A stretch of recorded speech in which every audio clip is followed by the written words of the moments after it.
All right, people. I promised it. We're going to see how this actually works. This is the first one of these that I've ever done. We've got a rotating panel of guests because, people, it is our 200th podcast celebration. Yeah. Not only that, we have the original co-host, co-founder of the Talking TV podcast itself, Christian, the TV nerd Evanko, is back with us just for tonight. Let's get a round of applause there. Go. It is a pleasure to be back. I've missed this community, this show so much. Unfortunately, sometimes life drags you in different directions, but tonight it pulled me back into the Talking TV verse, and I'm just excited to get into it all. Yes, sir. All of that and more on tonight's episode of the Talking TV podcast.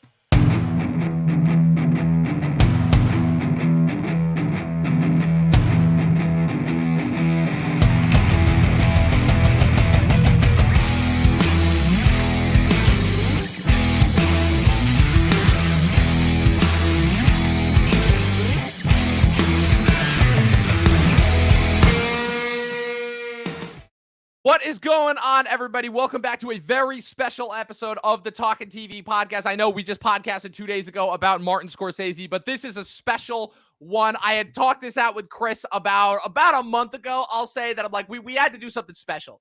We had to do something like really, really big for the 200th episode. You first called me 4 months ago. Was it that? I don't even remember at this point. I barely can remember anything that happened yesterday, just after the fucking day that I've had. Like, buying tickets to a festival when you're not a pass holder is one of the absolute worst experiences ever. I would not recommend anyone go through it, ever. But yeah, so this is going to be a little bit of a different show tonight than you guys. We're not necessarily talking about any specific subject matter or any news or anything. What we instead have is we have a rotating panel of guests. And Chris, I'm just going to tell you right now, so I can avoid this for the rest of the episode. Just keep yourself unmuted for the rest of the episode so that we don't have an accident where you end up talking and then you're accidentally still muted. Because quite frankly, I don't feel like dealing with that tonight. I really, really freaking don't. So we may have a surprise guest on my end at some point, my dog Honey, but regardless, it'll be a great episode. So listen. I think at this point it's safe to say that I could care less if we hear Honey's barking in the background. That was a staple of our old episodes that we were co-hosting together.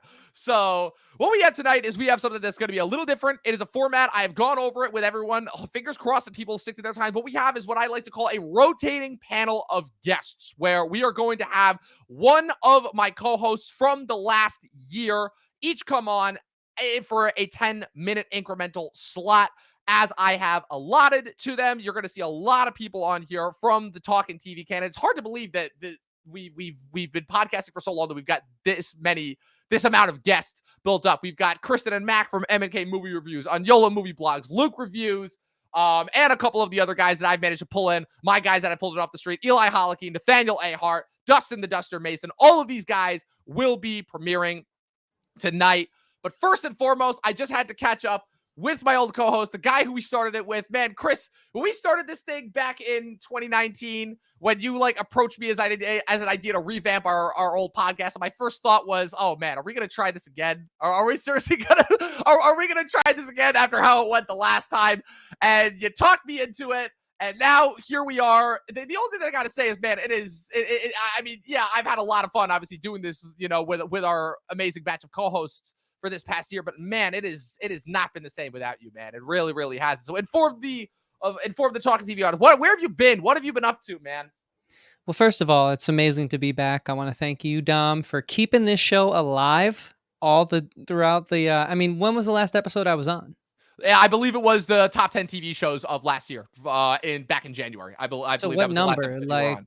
140? I don't remember. That's something like that. Probably. That's too many numbers for me to remember. I mean, you've been keeping this thing going for quite some time. So first of all, hats off to you, because I think you know this, Dom, but I never really got to tell the Talking TV universe. We had a lot of conversations about man, this is going to suck. I felt I had to leave. There was just so many different directions in life pulling me places that unfortunately I just didn't have the time to honor the show. You put in a lot of work. You got to watch a lot of TV. Then not only that, you have to analyze this TV. If it's a movie, you have to go out to that movie the night that it premieres, because you got a podcast about it that weekend.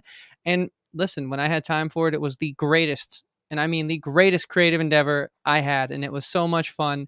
And maybe this will be a sign to come back on a little more often if you'll have me. But man, I had to walk away because I just couldn't honor it. And I'm glad that I did in a sense because I feel you've really found a way to strive and keep it going. And I've listened to the show from time to time, and it only gets better. So again, congratulations to us and to you on 200 episodes. I mean, that is absolutely incredible, and I can't wait for 300, 400, 500, and the short film.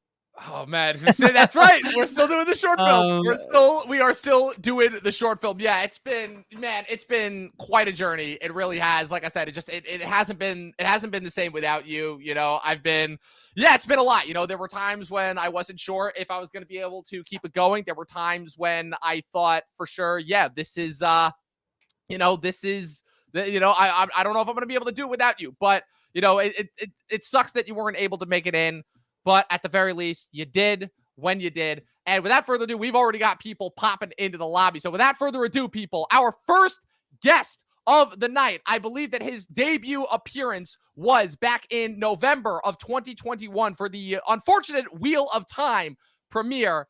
He is my good friend from college. He still has yet to have a nickname, but he has proven to absolutely kill it when it comes to just insightful commentary. When I met this guy, I immediately knew he was going to be right for the podcast. My good friend, Eli Holicky. Eli, good to have you on, man. Happy to have you here for our 200th episode. Glad to be here, man. I'm super excited. And it's good to see you finally have an audio, a headset with good working audio as well. After the many wakeless hours that we spent this summer trying to make it work with the StreamYard interface, but as of right now, it's working. First of all, how are you, dude? I'm doing good, man. Had a long day at work, but I've been chillaxing ever since I got home, and I'm ready to talk about some movies and TV.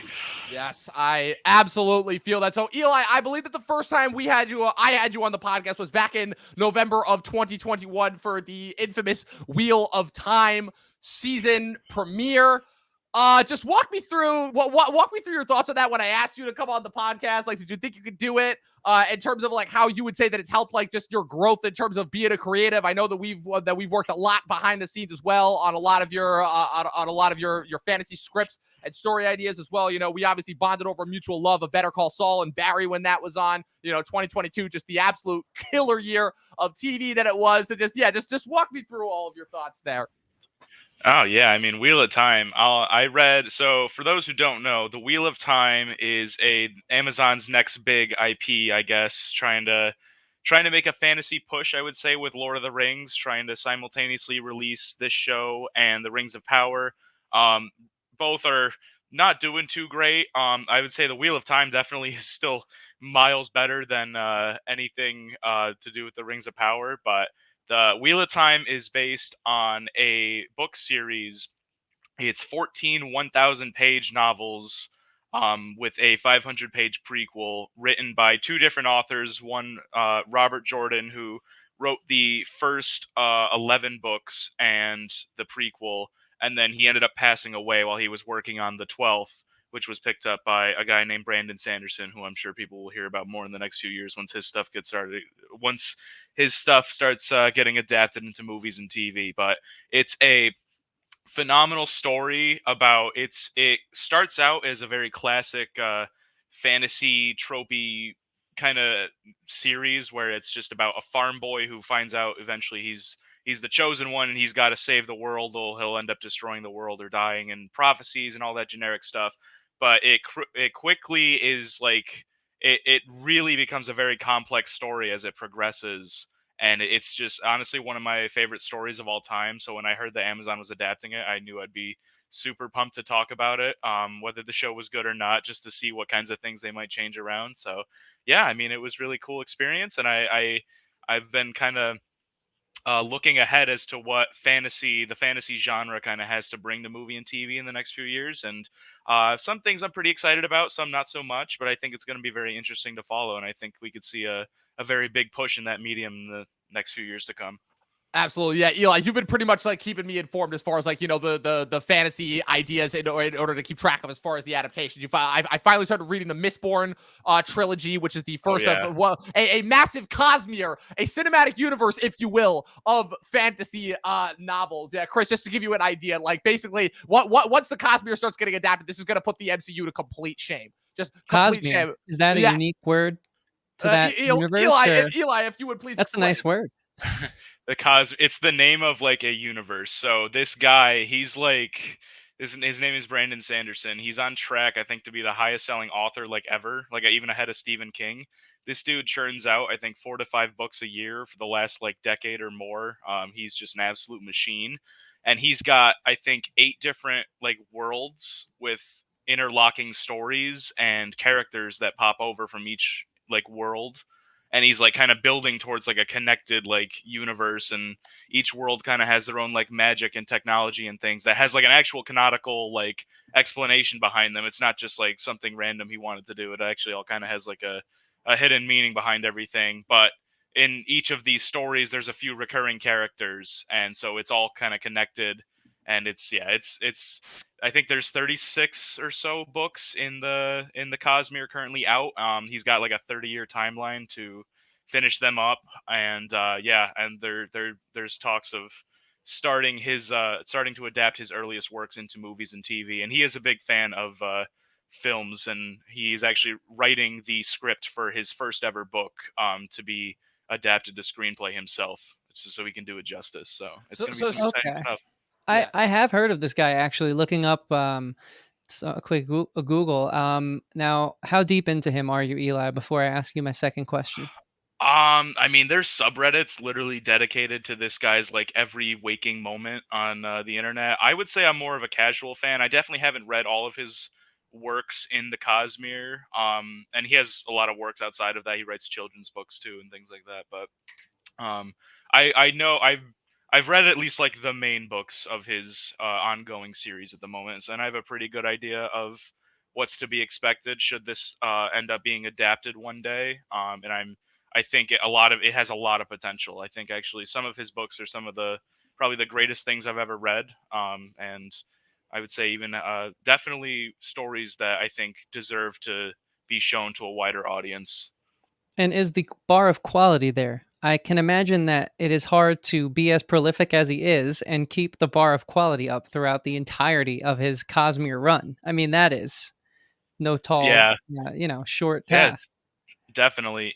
I think with him, you can tell when he does really care. I would say his main books, he just pours his heart and soul into them, and they're like absolutely phenomenal from start to finish. Yeah, I mean, no story's perfect. There's always some little quirks or flaws here and there, but overall, he tells some really great stories between his, I would say his core worlds, his favorite ongoing stories, and they really do shine. I mean, it's like stories that will have you thinking about them for years after you're done reading them. I still think about one of his books I read probably 5 6 years ago, and it like honestly kind of changed my life in a way. Just the struggles of some of the characters and what they've overcome and things like that.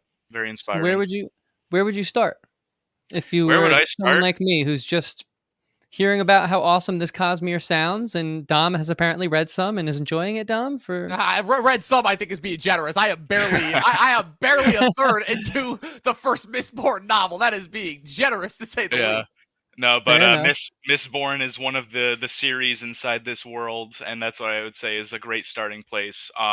Either that, or it's another one called the Stormlight Archive, which is kind of his mega series, if you will. Those are his really chunky books. Each one is like 1,200 pages, and whole lot of stuff going on in those. But it's honestly probably the best world building I've ever seen in any other fictional universe. I would say it's like an entire planet that's like been just destroyed by like these like super powerful storms, and just the ways that certain societies have like adapted to them, and like all these other really interesting cultural things that they have. It's just it feels very fresh and very new, and it's very exciting. It's unlike anything you'll ever see. And they're already talking about 300 400 million dollars for one season of TV, just because the special effects would have to be insane for something like that. And yeah, I mean, they've already got apparently a location out in Utah where they plan to film. It's going to be like a harsh, deserty kind of place that they're trying to go for in terms of atmosphere. I think it sounds like the right people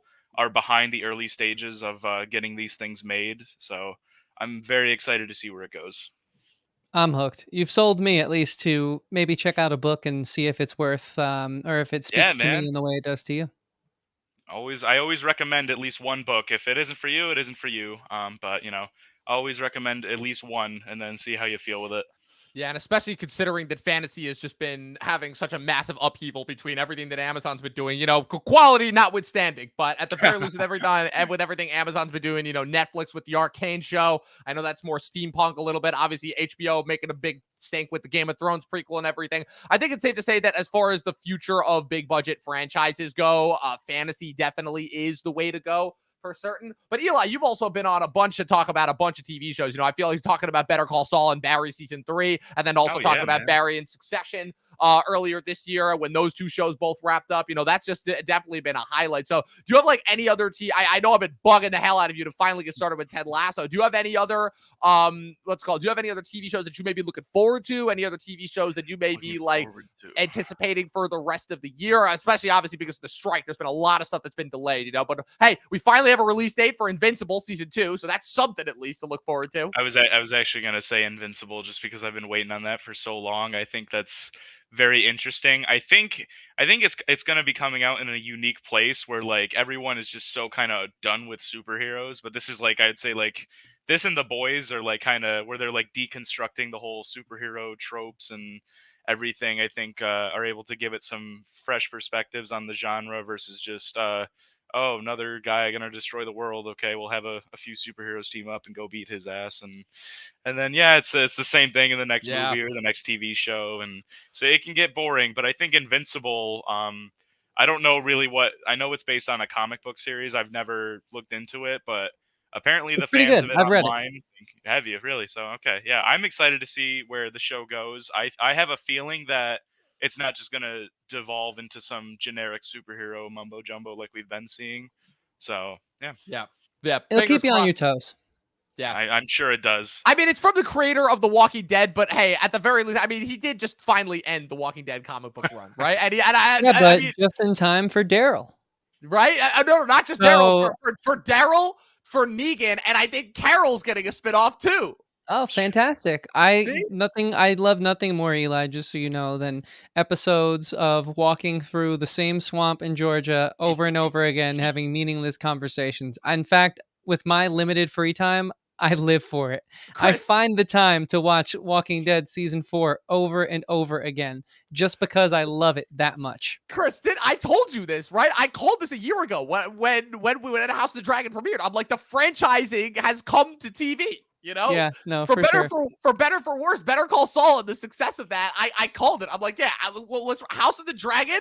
Last of Us was a massive, massive success. All the Walking Dead spinoffs, like, I mean, come on, this is the age that we're living in.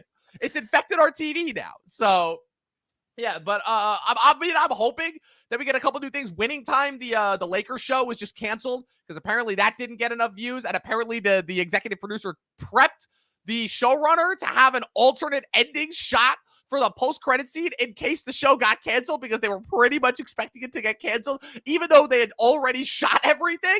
And that's pretty smart, they were going to get renewed for season 3. It is. But like, I heard that it's like so hackneyed and obviously a reshoot. I think that's why everybody's kind of commenting on it and making fun of it. What else? Oh man, there's just been so much. No, it is sad though. I mean, the franchising is ridiculous. It's originality is truly, I won't say dead, but just not being given the voice that it deserves. Dead. I'll say dead because David Zaslav just said that, like, oh, Harry Potter and Lord of the Rings IP. It's we haven't, we can mine that for decades to come, and it's like, okay, just keep wondering. This is the same guy that leaned into The Flash, which ended up being the biggest superhero box office bomb since Green Lantern. So over a decade. Yeah, how much did that make for someone who wasn't as tuned in?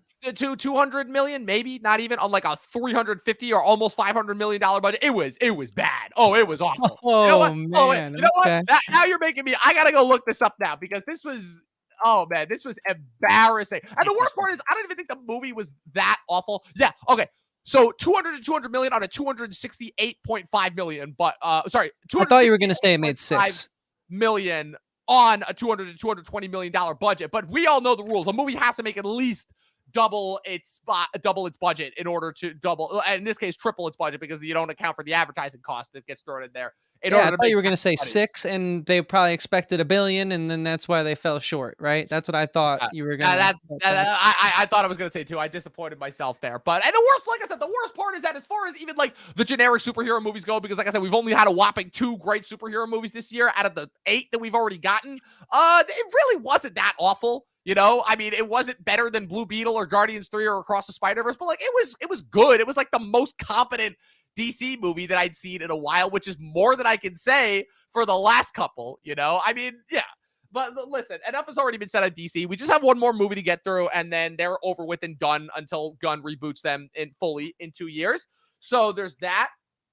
And then just as far as like the state of the MCU or MCU, as a lot of other popular YouTubers that we follow have been coining. I mean, do we even care? Is there even anything left to talk about at this point? Look, we've got 2 TV shows and 1 movie left coming out this year, and it's like, do we even care?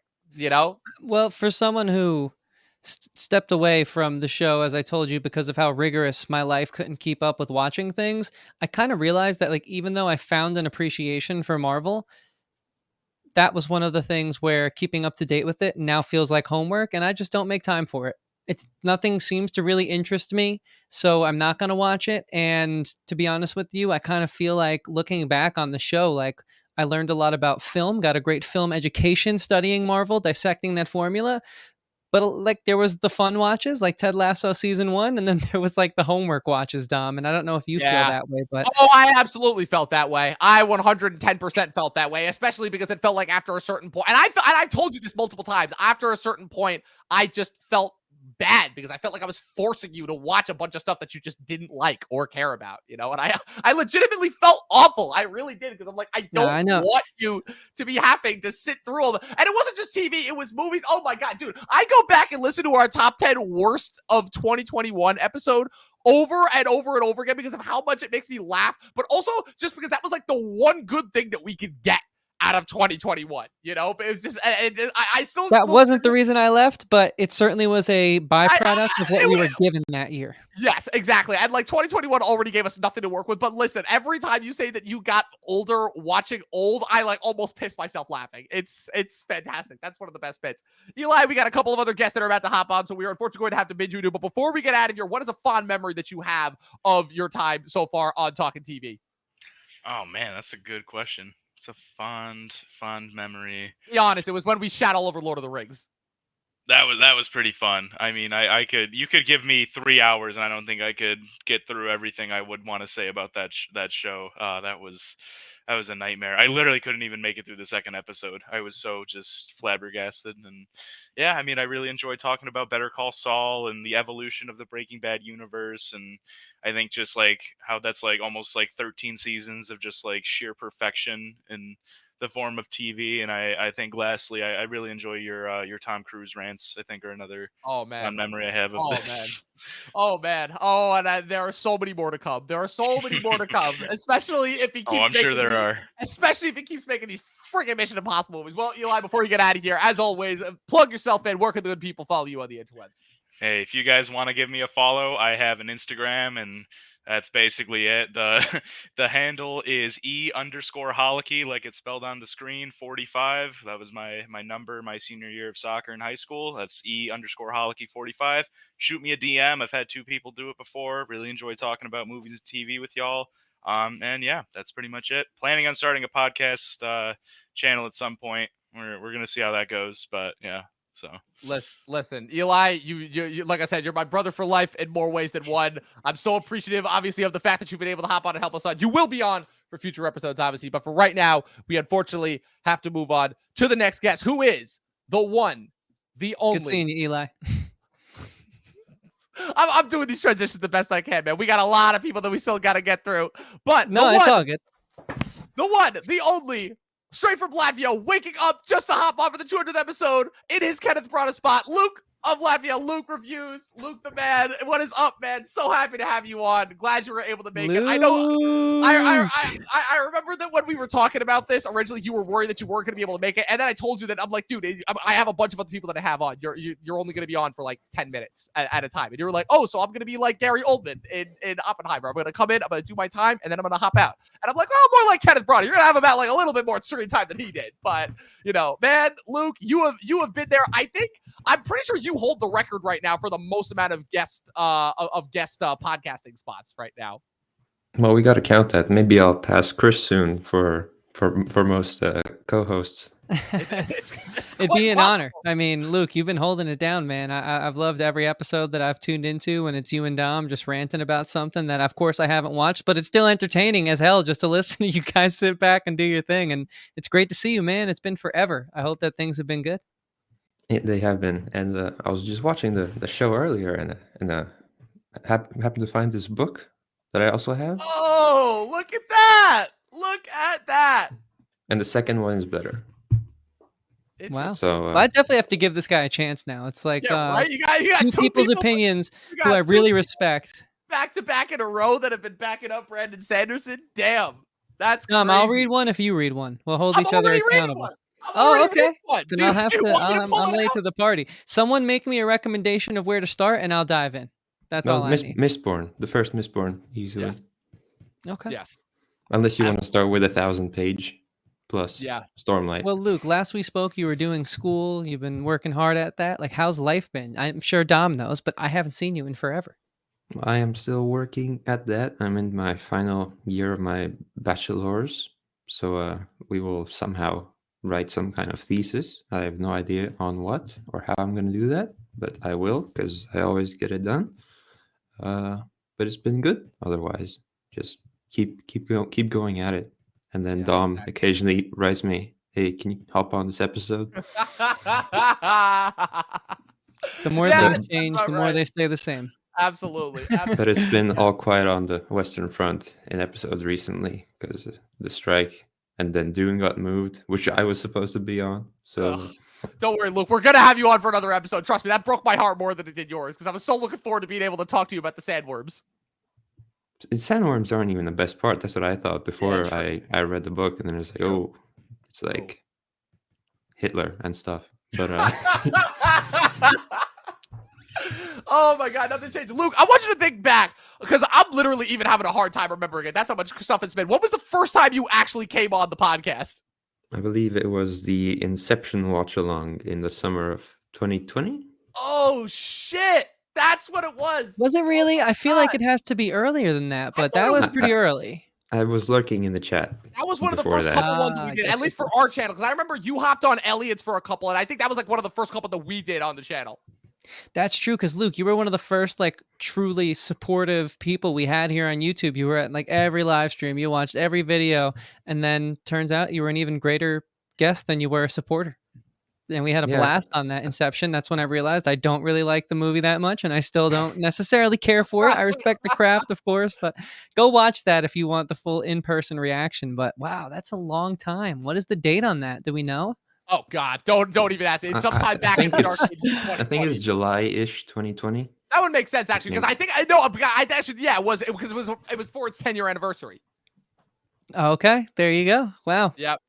Great times. And he has been on many episodes since. I mean, Luke, we've covered it all. We did everything this summer. We did Transformers. We did Spider-Verse. We did Mission Impossible. We did the Barbenheimer, the event. You know, what's just a fond memory that you have, just not only just from this past summer, but just from the Talking TV, your history on the Talking TV channel in general.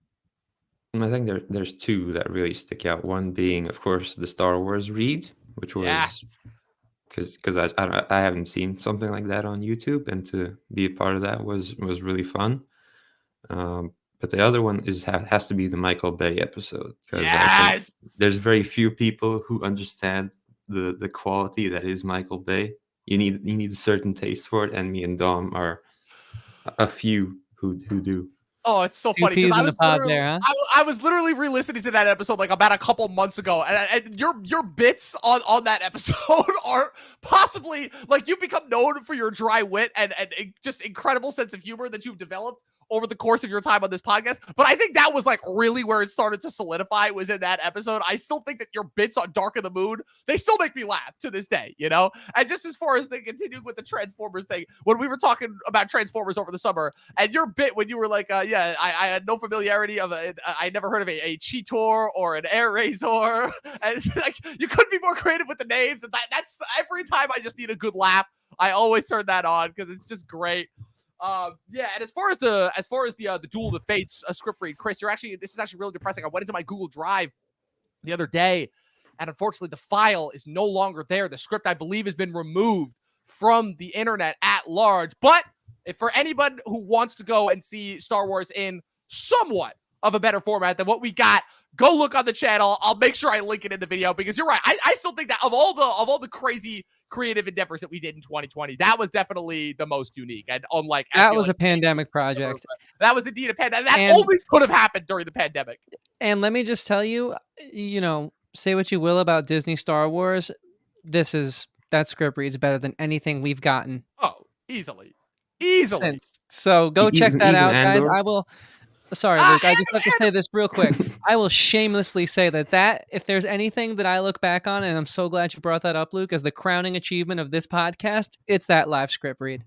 Yeah, that was something truly special. That was something truly special. that was a once in a lifetime kind of a thing. I don't know if we're ever going to be able to pull anything off to that level ever again. But I guess this episode is going to be close enough. But Luke, I'm sorry. What were you saying, my friend? Yeah. I just had to. I think Andor is better than the Duel of the Fates script. Okay. I don't know. Yeah, and Andor was pretty spectacular. It was pretty great. Now, but here's the question though: Andor or Rogue One? Ooh, Rogue One. Watch Rogue One in in 2 hours. Yeah, so. True. And Rogue One has sentimental reasons to me, Dom. Yeah, that's fair. That's fair. Our first ever podcast together on the Movie Nerd Podcast. Wow. So you can't fairly really ask me that question, actually. You know what? That's fair. That's fair. Who am I to ever assume that you would not have a bias of any kind? Hey man, I'm a creature of habit, and habitually I have hated Disney Star Wars, but Andor and Rogue One have been pretty great. So. Yes, indeed they have. The Creator in theaters next week. Yes, sir. Let's go. Oh, I can't wait for that. And Saw X. And Saw X, double feature. Oh, I can't wait to hear Mac talk about that. He's really looking forward to that. So, Luke, do you have now that Dune 2 has unfortunately been delayed, do you have anything else, any other movies, any other TV shows, anything that you're looking forward to for the rest of the year, really? Well, a teaser did just drop today for one, Percy Jackson, which I did read the first 2 books way back in the day when I was not this tall. So I'm looking forward to that, and author is heavily involved, which is a good thing. But also, I'm about to start Killers of the Flower Moon. It's a fairly short book, not a very short movie. So I will see how that goes. And that's gonna be interesting. Everyone's been praising that a lot recently, so I'm hoping that's as good as people say it is. What is it with Scorsese and taking these relatively short, like Nolan adapting Oppenheimer to 3 hours? That made sense. That was a pretty stacked book that he was adapting. But what is with Scorsese and adapting these relatively small novels into these 3.5 hour long epics? Like, I get it, but like, come on, 3.5? Jesus Christ. You're really testing our ability to sit in the theater here. At the very least, Irishman was on Netflix. So like, that was somewhat bearable, What did you say it all goes back to? I don't know. What does it go back to? Back to the movies? No, all these 3 hour long movies that we've been getting recently. Oh, Endgame. Because Endgame made $2 billion.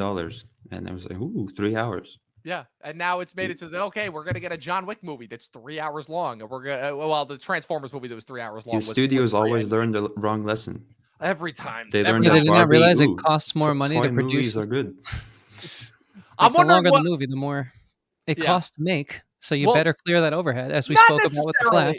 I will say, not necessarily in terms of the length. What I will say is that the downside to having a longer movie is it's less times that theaters can play it, because just it takes up more block time. So it's less time that it can play in theaters, means less tickets that they sell overall. So I guess I was thinking blockbuster fare. We brought up Endgame, and I mean, that thing was so expensive. Right. And right. But again, look at the But a circumstances Scorsese movie, I guess, is a little cheaper. It's a little more. Scorsese movie is not going to have a fucking $300 to $500 million budget the way that those movies did, and then they're going to clear like $4 billion.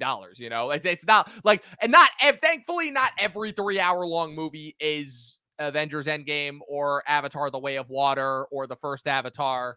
You know, thank God. So there's that. So right now, what's it called? So right now we are going to actually do a little bit of a shift in scheduling right now. Luke, we are going to unfortunately say goodbye to you because we've got a couple more guests waiting in the lobby. But before you get out of here, Luke, where can the good people follow you on the interwebs? You follow me at Luk_Reviews on Instagram and sometimes on YouTube when I get a spurt of inspiration or a good video idea. Watch my Indiana Jones video. I think that's an okay video. It was pretty good. It was otherwise look forward to my top 10 of 2023. Oh, that's going to be a great. I have to make that one. You have to. I might have you on for the top 10 on this episode, on this podcast as well. We will see that. But for now, Luke, sayonara, and I will text you as far as see you in the chat. See you in the chat. In the chats. All right, people. Oh man, we are cruising through these guests right now. But next up, what's it called? We what guys running behind? So we're going to have a little bit of an increase. He is the co-host of the Guy at the Movies podcast. He has been with me. He has not been here as frequently as I would have liked, but when he is here, oh man, does he make an impact. Mr. Give Denzel a goddamn BAFTA, Sean of Math Teacher Movies. Sean, happy that you were able to make it, dude. What's happening, everybody? Give Denzel a goddamn BAFTA. Let's go. Come on now. Indeed. But hey, at the very least, I think we finally came to a solution as to why that is the case, because his accents, unfortunately, the many things that Denzel can do, accents, it's not one of them. It really is. When he goes his natural tone, he's got his own accent anyway. He's got a Washingtonian accent. He's got the Denzel accent. Why does he need to do another one? You know. So yeah, Denzel and Shakespeare, unfortunately, just do not mesh up, unfortunately. But Sean, happy to have you here, man. I'm so happy that you were able to make it. You know, the last time I had you on was for the Ninja Turtles review. We had a little bit of a worry because I thought that we weren't going to be able to do it, but we managed to do it. We managed to pull that one off, and it's still probably one of the most fun episodes that I had this summer as a totality. So, like, what's been going on with you? You know, I know you've had a lot of pretty major life updates recently. So why don't you let the audience know what's going on there? Yeah, so pretty much in about a couple of days, my wife is going to be about 30 months, Jesus, 30 weeks pregnant. Oh Bonnie from Family Guy, yeah. She's going to be 30 weeks pregnant. Congratulations. Yeah, it's getting crazy. So pretty much like, you guys were talking about your watch list issues. And so I'm at this point where I'm really thinking about, I'm gauging it out. I'm like, okay, so Killers of the Flower Moon, probably still on the table. Napoleon, probably gonna be watching that at home. Like Poor Things, we're gonna let's hope Searchlight gets that on Hulu quick, because I'm sort of gauging out when I'm gonna be able to see each movie, and so I have a new superhuman watch list available at this point. Hey man, if there's anything to bump it for, that sounds like the best thing to bump it for. Congratulations! And thank you. We're very excited. Yeah, Sean, I forgot, man. I mean, the second you came on with that electric introduction, I came right back to me just how much of a pro you are at this thing. And it reminded me that talking about the Star Wars script read, this is my C-3PO. You know, the one thing Disney did wrong is they did not cast Sean of Math Teacher Movies. And a man so committed that he even painted his face gold for it. Yes. My lovely wife. It was. By the way, we did that on a Saturday night, and so my lovely wife had to take a look at me. I was heading to a podcast, painting my face gold for it, and she looked at me with the worry of a forever. And there's certain sacrifices she has made. In my movie podcasting obsessions, that might have hit the pinnacle though at that point. Oh my god. Well, I think it was worth every second, because the commitment you have in that role, and my memory's terrible, Dom will tell you, but I'll never forget that. And it's just great. I do remember I didn't practice it at all with anybody, but I was practicing my C-3PO voice before that. And so pretty much the reaction I got when I was gold enough for me. Just that reaction when I first busted it out, everyone just couldn't believe it. So I brought it. I was happy with that one.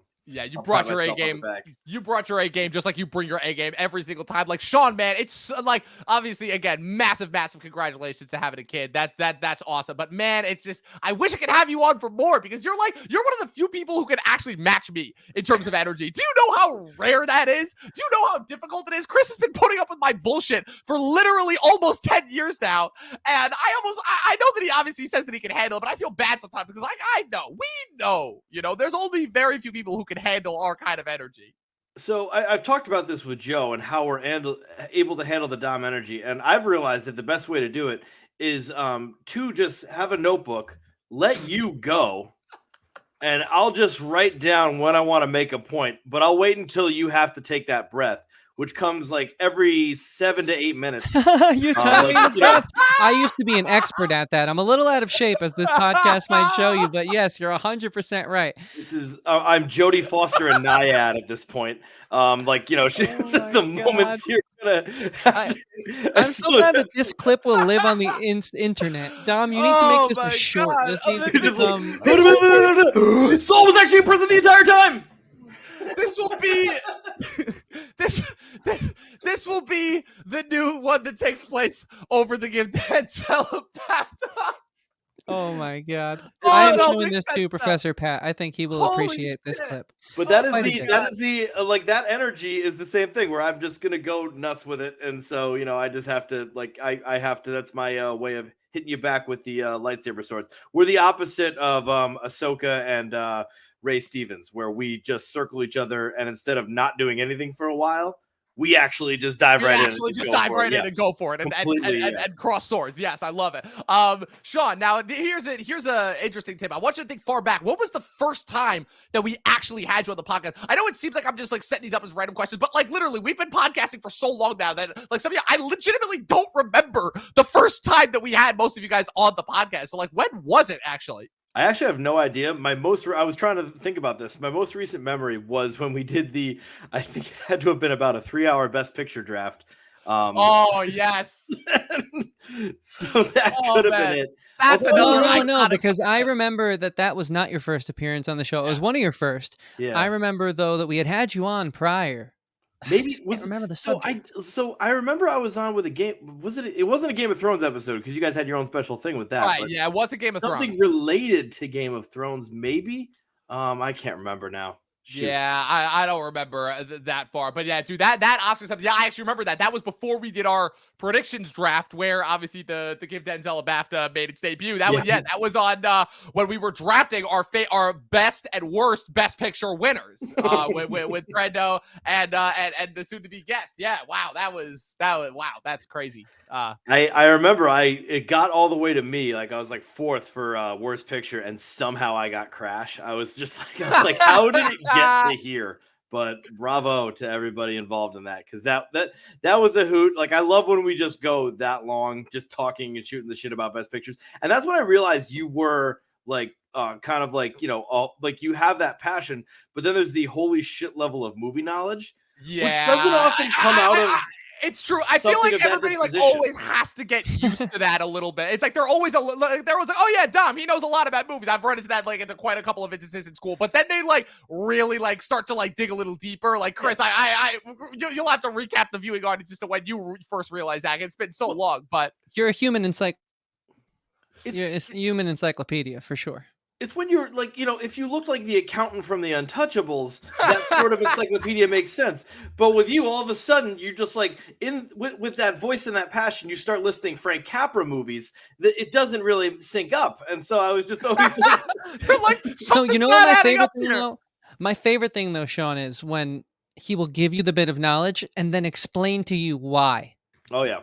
And it's always normally an opinion, but an opinion that just makes so much freaking sense. So I put 2 and 2 together and said, I should start a podcast with this guy. I'm in film school. I want to get better at film and learn my history. So as a musician, I know my musical history. As a filmmaker, I didn't. And so I was like, I got to start hanging out with this guy more. And how can I pick his brain, but also practice the art of making film? And so the podcast came to be, and I'm so glad that Dom was like, let's do it. Because I still learn every time we have phone calls. They go on for an hour still, at least to this day, and I still learn something new about Scorsese or Tarantino, whoever that I hadn't known. So, Chris, this is one that I'm throwing your way. But when was the first moment that like I know that you've talked obviously a lot about Dana's class, but like when was the moment that you were the specific moment that just made you go, whoa, holy shit? You know, like what was that holy shit moment that it happens for everyone? When you called bullshit on my Batman versus Superman thing. Yes. Oh my! I used to test people at film school, Sean. I used to test people at film school based on, at the time, Batman vs Superman was the It movie. And if you thought that movie was flawless, or if it felt like you were just sort of following the herd, I didn't really want to work with you. So I would have this stupid spiel, and Dom can go into it more so than others because my memory is so shot. But I know Dom remembers this. But I just remember when Dom like pushed back on it, but not in a way like other kids were, where it's like, oh, you're just an idiot. Where Dom like pushed back on it with facts, knowledge, filmication, that film education that he brought into it. And I was like, damn, this guy knows his stuff. I better soak it all up while I can, because class is only 50 minutes or whatever. So I think it's the Batman versus Superman. Yeah. Oh man, I remember that like it was yesterday. And also, like, I remember the other big thing too was you were trolling me a lot that year with later that year with Suicide Squad. It was driving me nuts because I still hate that movie to this day. And you were trying to make a case that it was better than Civil War because of Will Smith alone. I'm like, no, sorry, not gonna fly. I not used to happening. be a troll. Used to be. What what a time for DC, where it was just like they were just like nowadays. If you get one bad reaction from a movie, they'll close up shop completely. Like we haven't seen a Star Wars movie because they got their feelings hurt like 10 years ago, and so now like DC though at that time they were just rolling them out there. They were just kept on cooking with them. Man, what a world! In a way, I respect how fearless they were. Oh, yeah. Yeah, until they started losing money like crazy. Well, Sean, we've got a couple more guests lined up, so unfortunately, it has been your time, but thank you so much for hopping on, dude. This really meant a lot. I have you lined up for a couple more episodes later on for the remainder of the year, but for right now, tell the good people in the viewing audience where they can follow you on the interwebs. Well, I first didn't get a chance. Congratulations on 200. I love you guys. I love listening to you guys. I love coming on, and I would love to come on more. And maybe we can make it happen more. I don't know. I tend to get myself all psyched out, but whatever. I get all freaked out. But anyway, I am on Math Teacher Movies on Instagram. I should have it known that I hated Twitter before. It was cool to hate Twitter, and I still never got a Twitter. But, it's not Twitter anymore. It's not Twitter anymore. It's X. It's X, and you have to say it like that too. You actually get sued if you just say X. You have to say X, like you're about to deep dick an energy drink. X. So this is why we are friends. So for more amazingly adult content like that, check out my Instagram, Math Teacher Movies, and the Guy at the Movies podcast, where Joe and I talk movie news and whatever movie stuff comes out at that time. And also just see me probably stressing about having a kid in about, 10 weeks. Well, good luck. Congratulations. And it was great seeing you again, man. Absolutely. Always a pleasure having you on, Sean. All right, Chris. These next guests have a rather unique pleasure because these two, these are two of these guys. Well, one of these guys, I should say, is the first of our YouTube family that I finally actually got to meet in person as I got to see Dumb Money this past weekend with the one, the only, soon to be married Kristen, aka Miss Flamingo, and her co-host Mac of Mac Movie Reviews, the M&K podcast. Guys, happy to have you on again. Wait, what is up, guys? There. Okay, I'm about to say. I guess I'm Kristen right now. Holy shit. We're happy to. We're happy to be on. Happy 200 episodes, man. This is a big milestone, Yeah. Holy crap. You can now buy a beer at $200 an episode. So that's a good point. So I never thought about it like that. It's an expensive beer. You earned it. Yeah, you got to get a nice, daiquiri or something. Oh, man. Listen, I've already that's already starting to give me a hangover. I've recently been trying my hand at stand-up comedy, and one of the jokes that I made recently was that I'm like, I'm such a lightweight that my hangover starts before I even take a sip of alcohol. So You didn't send it to me. Send it my way. I thought I did. You send said it. everybody their own stand-up except Chris. Shame on you. Well, no, but that one I hadn't exactly like actually tested out yet. I was just like workshopping it before I actually no wait I did debut that. Wait, Chris, I did send you that video. Now that I think about it, but Oh, we did have that phone issue, but I'm a huge fan of Dom's stand-up. For the record, it's crazy to see the growth. I don't know if he shares it publicly, and I'll let him handle that if he ever not wants at to. that point yet. I will say that it's still a work in progress. I'm getting there. But Mac and Kristen, it has been too long. How are you guys? It has been too long. It's so good to see both of your beautiful faces. But Dom, I just saw you on Saturday. Yeah, so. yeah, you've seen enough of me. We just saw each other in person, so. But it is all good. Yeah. Just forgive my this is the most unprofessional you'll probably see me in. We're in the cast of Matt. Matt, come on, you should know better that the more unprofessional it is, the more we love Well, it. no. True. I mean, it would be beside Dom to not have the hamper over his. Come on. Well, no, because Casa Mac. I got the pants hanging here. I got the fucking bed in the corner, which still drives Professor Pat absolutely insane, which is why I continue to Casa Max. I still have the same webcam that I've been using since 2020, you know? Like, come I think on. we all have the same webcam we've been having since 2020, to be fair. I mean, we're all still using Zoom, so that's how just the world works. Well, StreamYard in this case. But, man, that brings that. Oh, man, you guys bring back so many good memories. Kristen, you've been on for so many episodes. Mac, I finally got you back on the podcast this year after, I don't even remember the last time that you had been on beforehand. But, guys, break it down for me. What was the first time that we actually got you on the podcast? I think it was the Star Wars episode, right? Or did you go on before, Kristen? I was on definitely before. It was something like totally planned last minute. We were doing a watch along for, I think it was Mortal Kombat. That is right. It was Kombat! for the guy at the movies film festival, Yeah, actually. That And was then a our few weeks very later, we first got both of one. you. We did, Yeah. and then we came on, both of us, multiple times, and then after that we did stuff where it just didn't work our schedule, where both of us didn't come on, or both of us didn't see the same exact movie, or it was just, you get a good fair share of both of us. Yeah. Double dose. Yes, indeed. But we got the two of you on tonight, and I'm hoping to have the next time I'm hoping to have you two both on the podcast. I recently actually made a couple of appearances on your guys' channel as well when we talked about Oppenheimer. We had a lot of fun with that. I tried to be on for the 2008 one. Unfortunately, I was not able to make it, but you guys have been killing it too. You know, you guys both obviously have a lot of stuff going on in your personal lives. So you've both grown tremendously so much since the last time I saw you. Kristen, you're literally about to be married. Mac, congrats on the new job. I heard about that. Major props there. Thank you. I'm actually I got COVID from my first week, so I'm in quarantine. Listen. So it's literally just good first week, but I Listen. got to work from home, so that's good. Listen, join the club, because that's exactly what happened to me when I got my new job back in 2021. Literally was about to start and got COVID the first week, and that was before the vaccine. So that was when we had the 2-week window. So I feel your pain.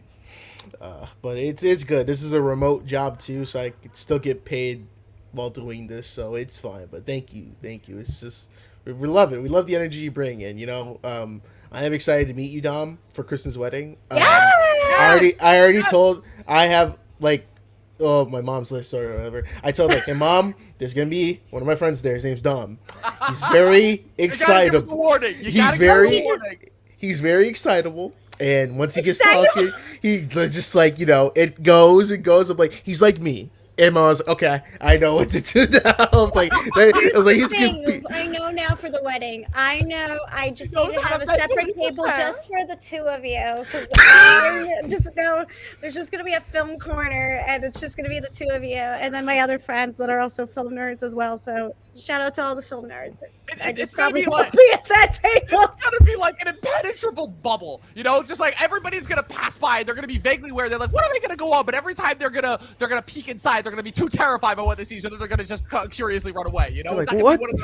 They're like, what the fuck are they talking about?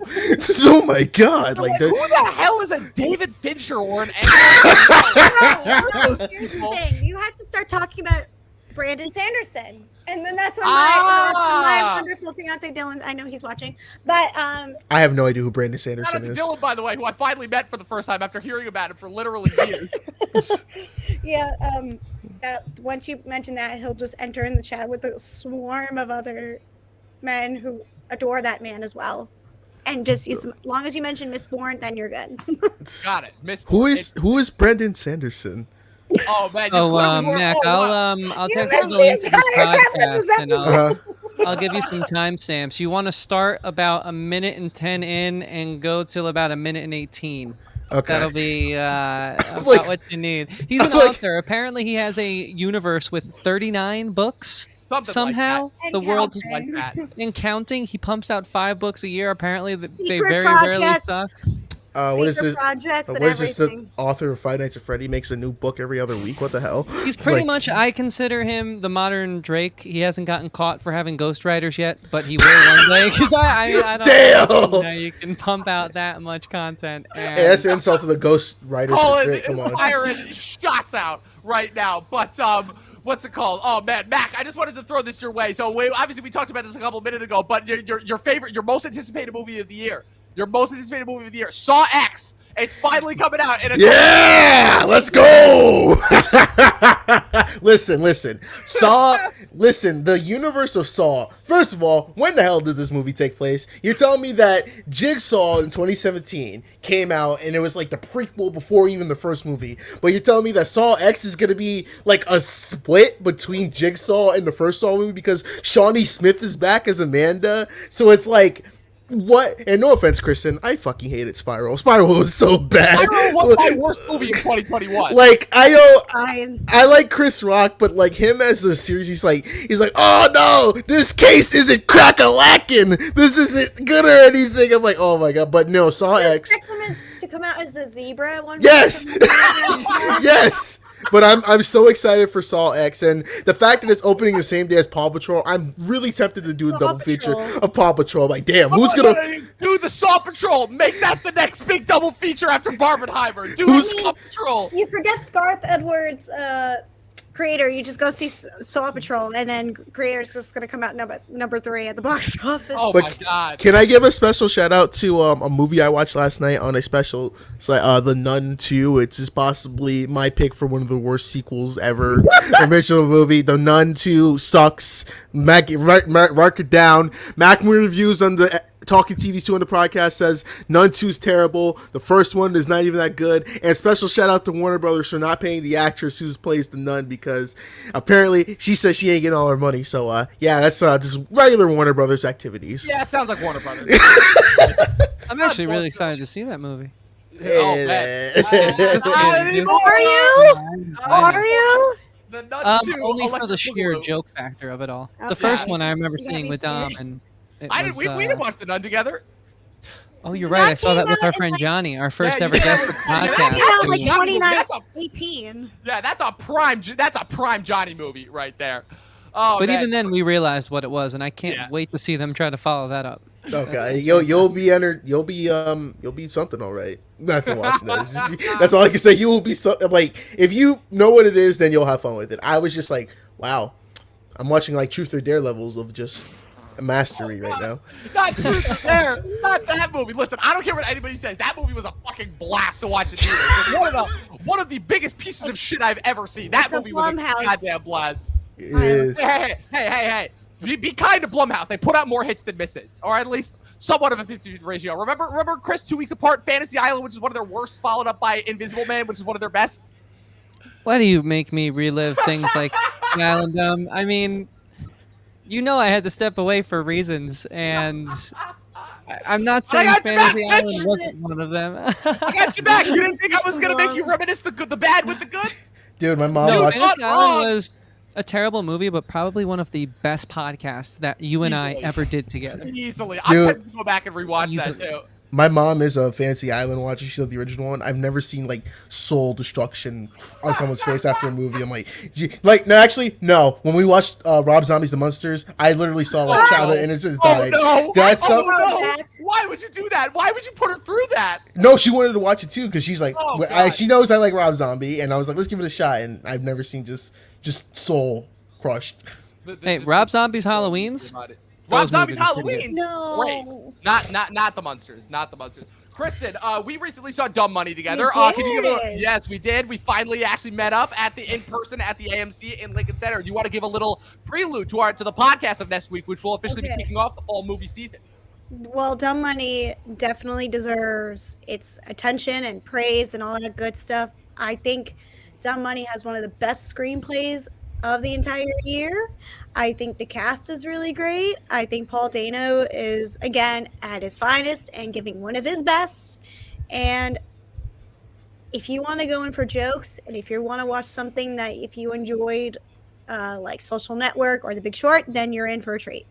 Absolutely. Could not say that more. It is basically the Social Network / Big Short of the 2020s, only with a Reddit / fuck the machine spin that made both those first two movies. Yeah, they beat us so to the good. punch on that one, Dom. They really did. Dude, I do remember. Do we want to just spill the beans now as far as how that goes? Yeah, Ben Messer, so man, that guy was on the money with it.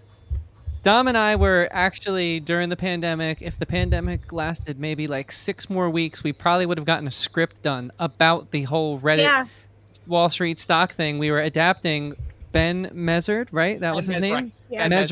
Mesrick's TED Talk, essentially, about the fall of the stock market and how they were shorting the stocks and all that. Dom and I were pretty into that for a little while, and it's good to see those movies come to light. It's good to hear that they're good. So that means whoever got the script to Greg Gillespie first was the winner. Yeah, I'm actually gonna look them up right now because again, these two. I think there was something, Chris. I listen. I don't think we would have had a shot anyways because I think we were something along the lines of like we were something along the lines of like fucking like there were like already 13 scripts that were like being written at that time. So in hindsight, we really didn't stand a chance. But it's nice to think about. So these two screenwriters, their names are Lauren Schuker Blum and Rebecca Angela. Oh, I'm wondering if there's any relation to a certain Jason Blum there. But yeah, the movie was great. We had an absolute blast there. And so yeah, it was an absolute fun time. And this has been a fun time. And unfortunately, we have 2 more guests to get through before we get out of here. But Chris and Mac, again, you guys are, as far as I'm concerned, you two are a part of the Talking TV family. You guys are always welcome back on. Where can the good people follow you on the interwebs? You can find us over on our Instagram at the M&K Productions Podcast and Miss Flamingo and Mac Movies, respectively, on YouTube at Mac Movie Reviews. Our podcast is the M&K Productions Podcast on Spotify, and you can find us on our Patreon at the M&K Productions Podcast. It's only $2 a month. Come on, give us some money, please. We'll pay. It goes towards our Zoom and anything. We'll pay you back, we promise. No, you won't. We pay you back for content and songs and laughs. Yeah. Oh man, don't even bullshit. Kristen, where can they follow you on the interwebs? Well, Max said it for me. Oh, even better. I'm listening. I promise. I'm really good. Guys, it's been a blast. Seriously, come back soon. For the love of God. Good seeing you guys. Yes, Chris, I'll actually see you next week. All right. See you next week. See you next week. All right. So, Chris, how do you think we're doing so far? Doing pretty good, huh? Man, we're having a good time, and I think that's an indicator in and of itself. But yeah, man, this has been a great 200th episode, and there's more to come from what I understand. Absolutely. So next up, we have another friend of mine from the great far north of SUNY Oswego. I tried for literally years to get this guy on, literally years, and I finally was able to make it happen last year. I believe his debut appearance was on our Elvis episode last year, and then he also co-hosted the Babylon part 1 of our 2-part finale last year for our 4th podcast season. We just recently did 2 back-to-back simultaneous live streams on both mine and his channel, both honoring the works of both Hayao Miyazaki and Martin Scorsese. He is the one, the only, the up-and-comer, my good friend from SUNY Oswego, Nathaniel Ahart. Good to have you back on. I feel like I literally saw you yesterday. Oh, wait, I basically did. Yeah, I was going to say, took words right out of my mouth, but Chris, great seeing you again after all this time. Always a pleasure. And look, I mean, feels weird to be here so soon after we did that podcast, but I apologize in advance if there's any lag issues because it was going crazy before this, and I refreshed it right before I came on. So I think we're all right, but just giving you guys a heads up. Nah, you're good. We can hear you. I want to congratulate you guys on your 200th episode. Okay, good. No, but really, I want to congratulate you guys on this 200th podcast. It's a big deal. You guys have been pumping these videos out for a long time now, and I'm really glad to see all your hard work go all the way into a very, very meaningful place. So I'm really glad and honored to be here for this episode. Yes, absolutely. Thank you. Well, so happy to have you on, dude. Again, I believe that just as far as standalone individual podcast episodes, I'm pretty sure we broke the record the other night with the Scorsese one because we went a full whopping 2 hours long. It wasn't quite as long as some of the more recent Scorsese efforts, but oh man, we went all the way. Granted, in fairness, about like 40 to 50 minutes of that was just us quoting The Departed and Wolf of Wall Street, just having an absolute blast, cracking each other up. I even forgot that it was my turn at one point when it came to doing The Departed. But yeah, dude, I mean, listen, you and I have known each other literally since 2017, since college. Oh man, just be honest, you know, like when because you and Chris actually have this kind of unique bond, and that you two both met me at college, and so you were both like kind of became accustomed to me in sort of a similar way. So fill in, Chris, what is your first memory of like experience of like, you know, just getting to know me, you know? Did you say Chris or me? No, sorry, you. I just realized I probably should have specified there. Oh, okay, because I was like, wait a minute. You're like, I already heard this. Live media. I already heard this. Well, if you were wondering if we were live, folks, but yeah, I mean, Nate, man, how did you meet Dom? What was your first impression? Because when I met Dom, he was fresh out of high school, young. The world was his oyster, and certainly sometimes I thought he was eating oysters for lunch because the food at Duchess was pretty terrible, and I was always quite envious of Dom's elaborate and delicious-looking lunches. But I met a young starry-eyed kid who had hopes of knows what, but getting out of this town, that's something for sure that I feel Dom always had. And obviously where he is now is not in our hometown, and it's great to see how much has changed, but also, as I keep saying tonight, how much has stayed the same. But what was your first impression of Dom? A little more seasoned to the world, a little more independent, I would say, probably getting up there at Oswego. And well, yeah, I kind of need to know what that was like, actually. Well, this is, I think, my real first impression of Dom was before I really knew him, because he was in that, you were in with Bennett Shaver, weren't you? Yes, I was. I forgot what it was called. It was like cinema something. Yeah, you know what I'm talking about. And I remember talking about Three Billboards or something, and I just hear this guy. No, it wasn't World Cinema. I forgot what it was called. Sorry, Bennett, if you're watching. What was that? Does Bennett even know how to use YouTube? Anyway, no, it's just lagging out, so I can't hear it. But regardless, I remember I mentioned, it was like, you know, I think it's like a masterpiece or something. It's like, well, it's not even my top 15 of the year. And I was like, what's up with this guy? Like, why is he talking so fast?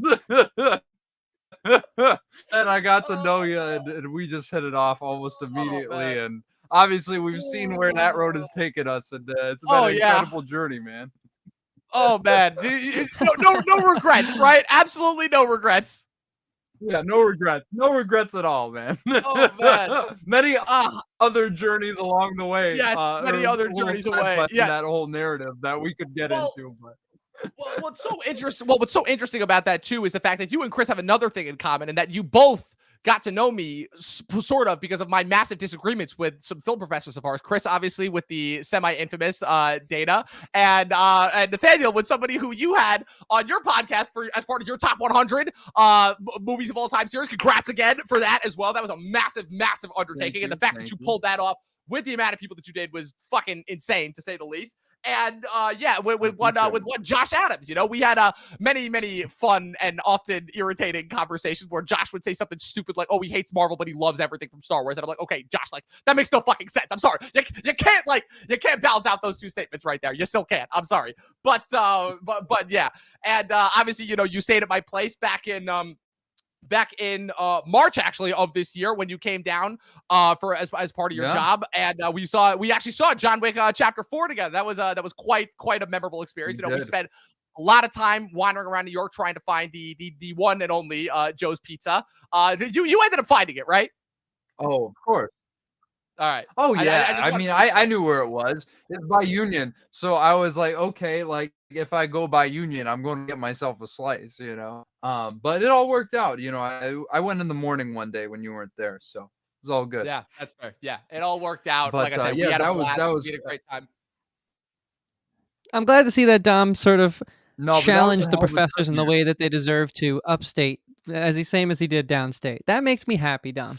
Like you said, because you know, Nate, you met Dom in an era where I had lost touch with him for that about 8-9 month period, and it's good to see that like I can see the growth in that time period. I feel like I needed this. Like this is like the I don't know if this actually happened, but like if George R. R. Martin lost like 10 pages and I just found those 10 pages. You know, I can complete the story a little bit more now.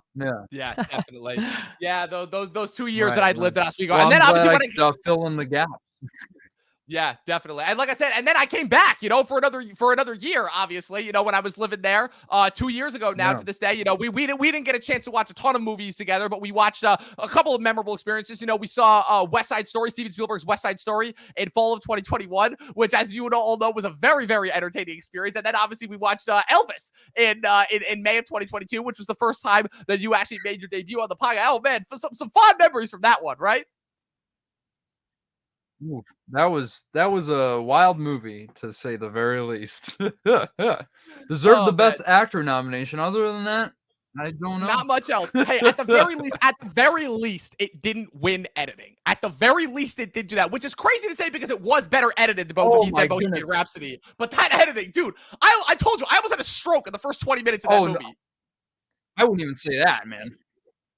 Oh. Dude, I would not even put it on the same level as Bohemian Rhapsody, and that was nonsense. I don't know what's up with the editing branch. I'm just glad that they decided to give it to Everything Ever All at Once because I haven't lost complete faith. They're not completely inept just yet, but almost made me question the entirety of that branch. But all worked out for the best. So, Tom, do you mind if I ask our guest a question on a different note? But it's sort of based on his channel. You know, he's done an incredible job with these top 70 musicians or 80 top 80 musicians. And I know you invited me to do one of those at one point in time. Unfortunately, that was in an era where, oh man, to find a time to breathe, a second just to have a breath was a bit hard to do. But I really respect that endeavor. So Right. I got to know, man, what's two questions. One is, what is next in the music realm? And I have my follow-up question after that. But what do you have anything planned coming up for music on your channel? That's a good question, Chris. I'm going to ask that. I was working on some songs last semester that I recorded due to planning and everything I was doing, going back and forth commuting. I didn't really plan things out as well as I should have. So a lot of those recordings are not getting released.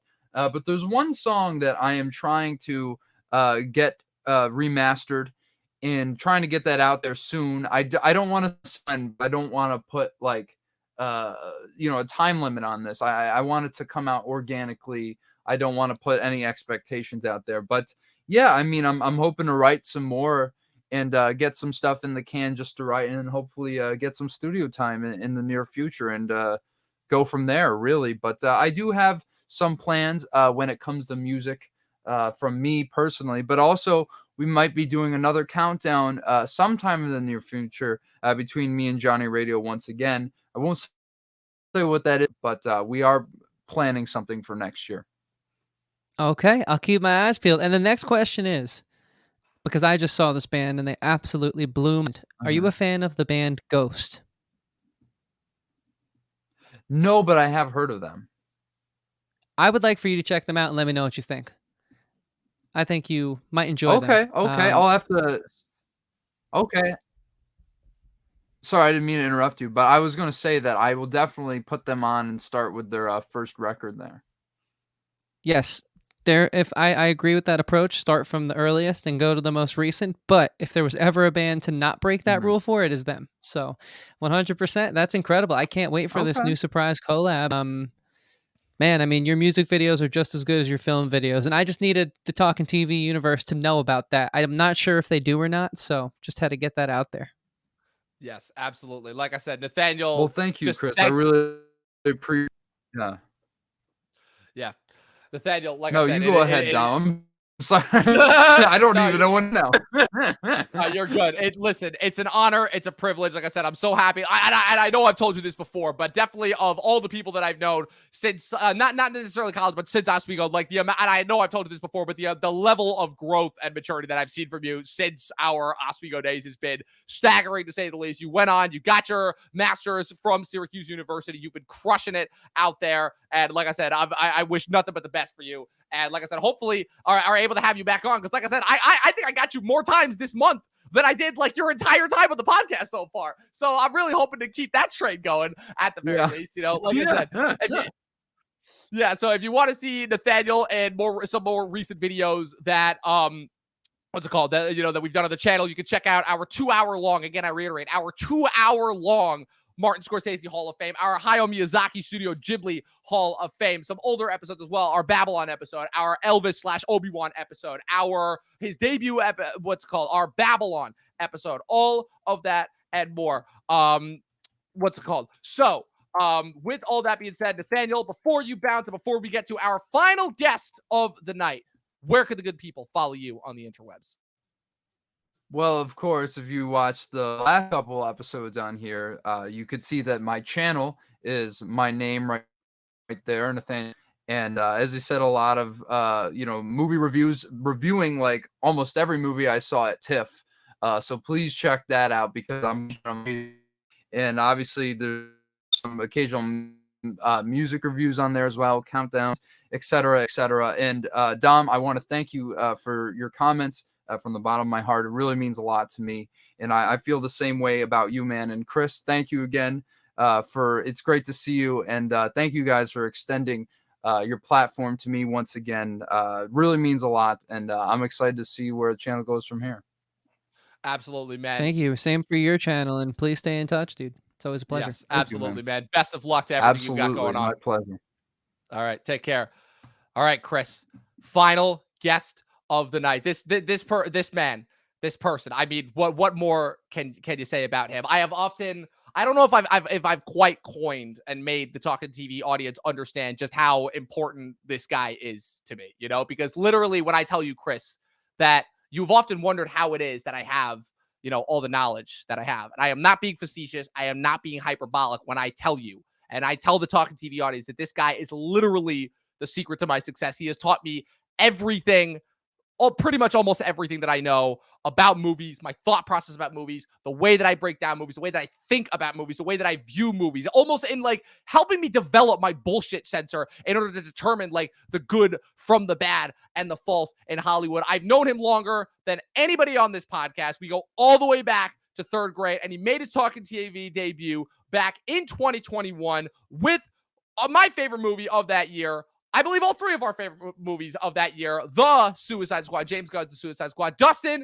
the Duster Mason. Dustin, happy to have you here, dude. 200th episode, man. We've literally been through everything together, like almost everything. Like I said, I've known you longer than like almost most other people in my life, just in general. Well, longer than anybody on this show, I would say, right? Yeah, absolutely. Yeah, going all the way back to 3rd grade. I remember us meeting on the playground that day. I don't remember exactly the specifics of the conversation, but I just remember that, we started talking about movies. That was still in my phase when I pretty much only watched like Star Wars and whatever geek stuff and animated movies. And I remember, I still remember to this day, you were the guy that like actually got me to open up my eyes to actually like start to watch other things other than just the big popcorn stuff that I was watching at the time, so like obviously, that means that really does mean a lot to me. It really, really does. I appreciate that. Yeah, that's very nice. The OG of OGs. Literally. What's up?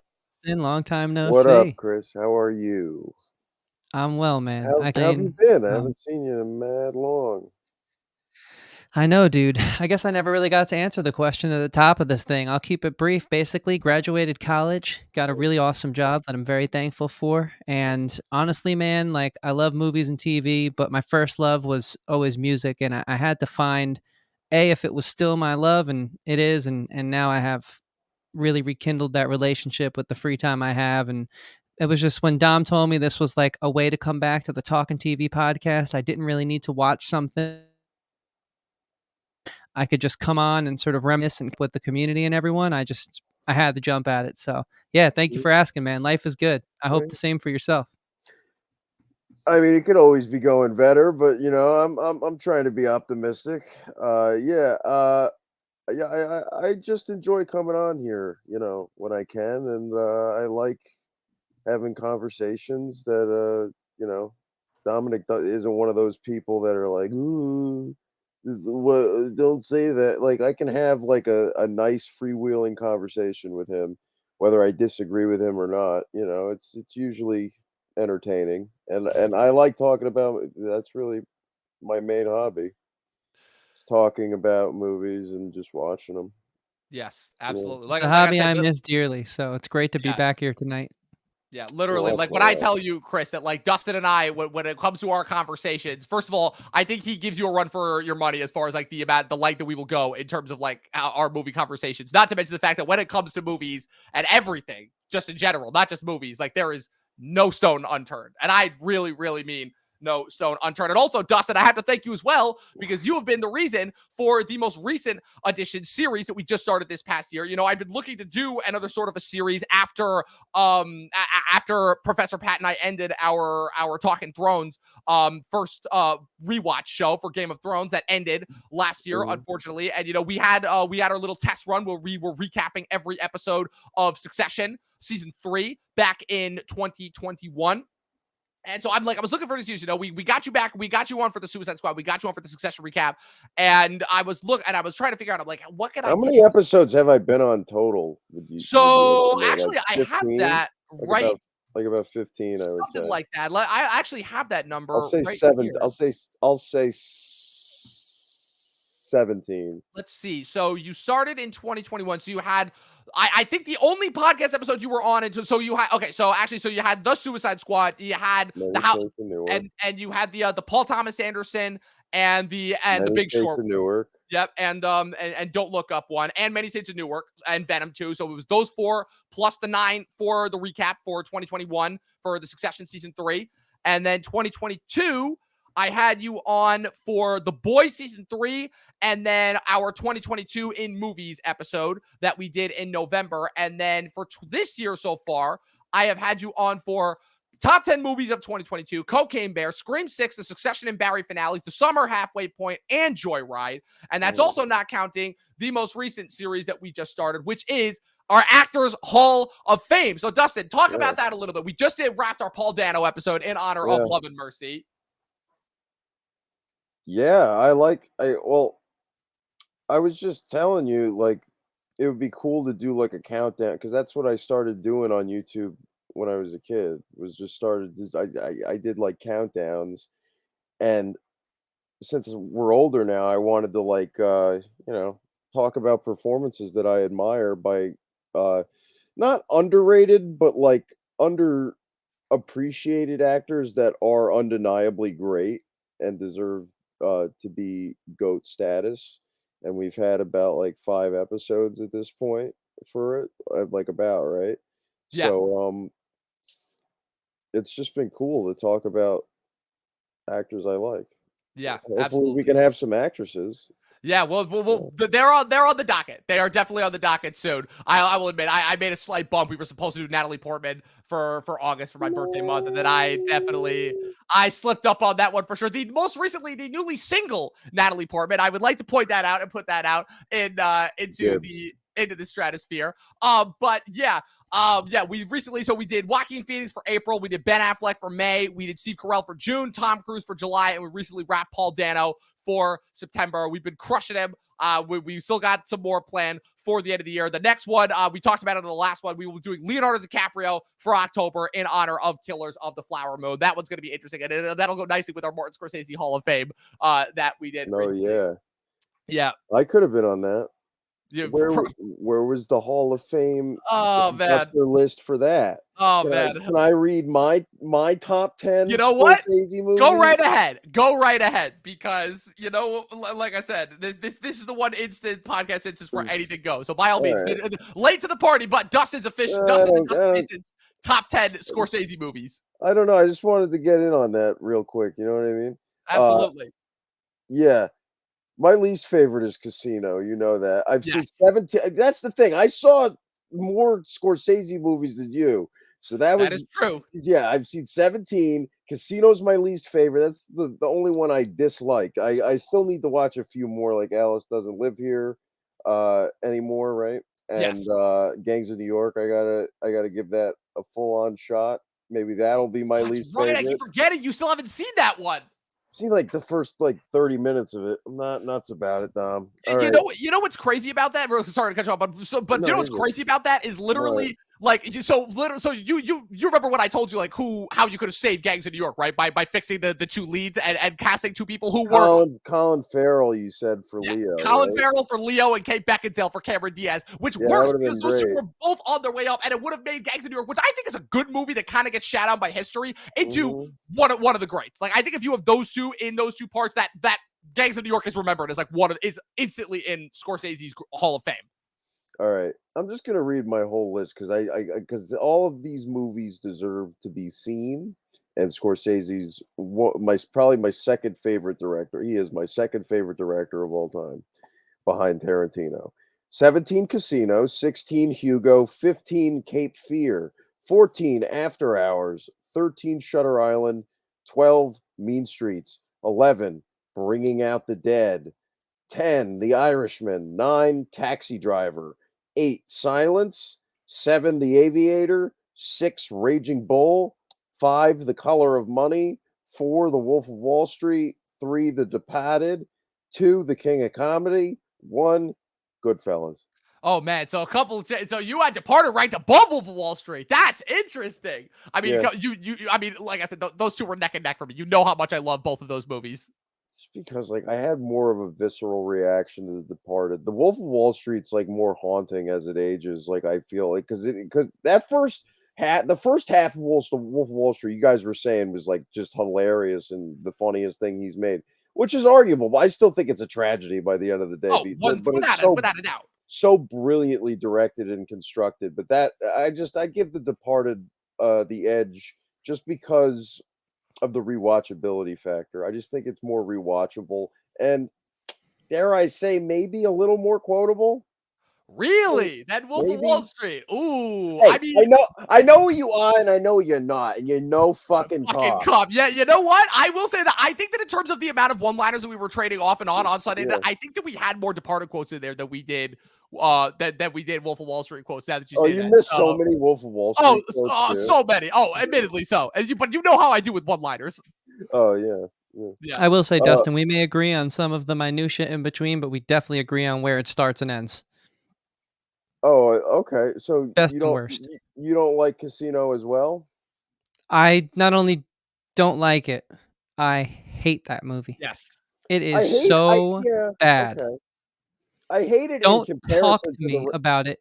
To me, it's show don't tell. Okay. You know what I mean? No, not you. You can talk to me about it all you want. I love chatting with you. I'm talking about like the filmmaking in and of itself. The filmmaking in and of itself. It's supposed to be show don't tell, right? That's the thing you learn on the first day of your film 101 class. So why are you talking to me the whole time? Show me the movie. I'm here to watch it. Like if I wanted to read the book or get the audio play, I would, download Audible, which this podcast doesn't have a discount code for. What works about Goodfellas in the way? Yeah, I guess that could go for both of us, but I don't have that vehement of a hate for it. But in comparison to the rest of his filmography, obviously, I guess I feel the same way, but I'm not as hateful towards it. I hate certain elements. I feel like that movie should be about Joe Pesci's character. I don't think De Niro is that interesting in it. I think Sharon Stone's awful in it. And I disagree, by the way. Joe Pesci rules in that movie, Dominic. His accent rules. And and he's arguably just as quotable as he is in Goodfellas. And he's in it more also. He's like practically the co-lead of the movie. That is true. He's more of a co-lead than Sharon Stone is. Oh, 100%. Academy Award nominated Sharon Stone. I believe the only person nominated from that movie as well, which is embarrassing. Yeah, it's ridiculous. And I love Goodfellas is classic. I mean, you just can't. It's a flawless movie. You really can't nitpick any aspect of that movie. In my opinion, it's one of the few flawless films. I mean, you could say that about a bunch of his movies, but like that one in particular, you just can't talk shit about. But I get it's the antithesis of Casino and vice versa, because I don't know, just everything that worked in Goodfellas just didn't work for me in Casino, and I wish it did. But I just wanted to share that list very quickly with you. I'm sorry. Oh, listen, like I said, this is the one place I want you to understand, Dustin, that this is the one place where you will never not be able to share your list. We encourage list sharing on here. Come on, with the amount of time I did in school, Dominic. I know. I mean, like, listen, with the amount of times that we both equally got shat on for our love of movies. You know, obviously, it depended on the day as far as who got bullied more. But with the amount of shat on, it was just more so kind of like awkward questions, and I just don't like that. Like, they found my notebook one day. I left it in class of all the movies I was watching, and I was weird. I was weird in school. Dude, they did the same thing to me. Yeah, they did the yeah. exact same thing to me. They was like, "What are you doing?" I was like, "Well, none of you asked me to hang out, so I watch movies." Okay, that's what I like. All right, you know what I mean? So yeah, like I said, we've been through the ringer. Chris, you got anything else you want to ask Dustin? I just want to say thanks for coming on, man. It's always great to see you, and I hope that we all get to hang one day soon. It'd be awesome just to sit down, chit chat, and just let the conversations roll.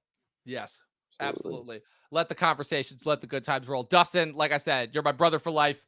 You always will be. I'm still trying to get you down here to the city at some point, because we got to recreate the Uncut Gems. What's it called? We got to recreate that again.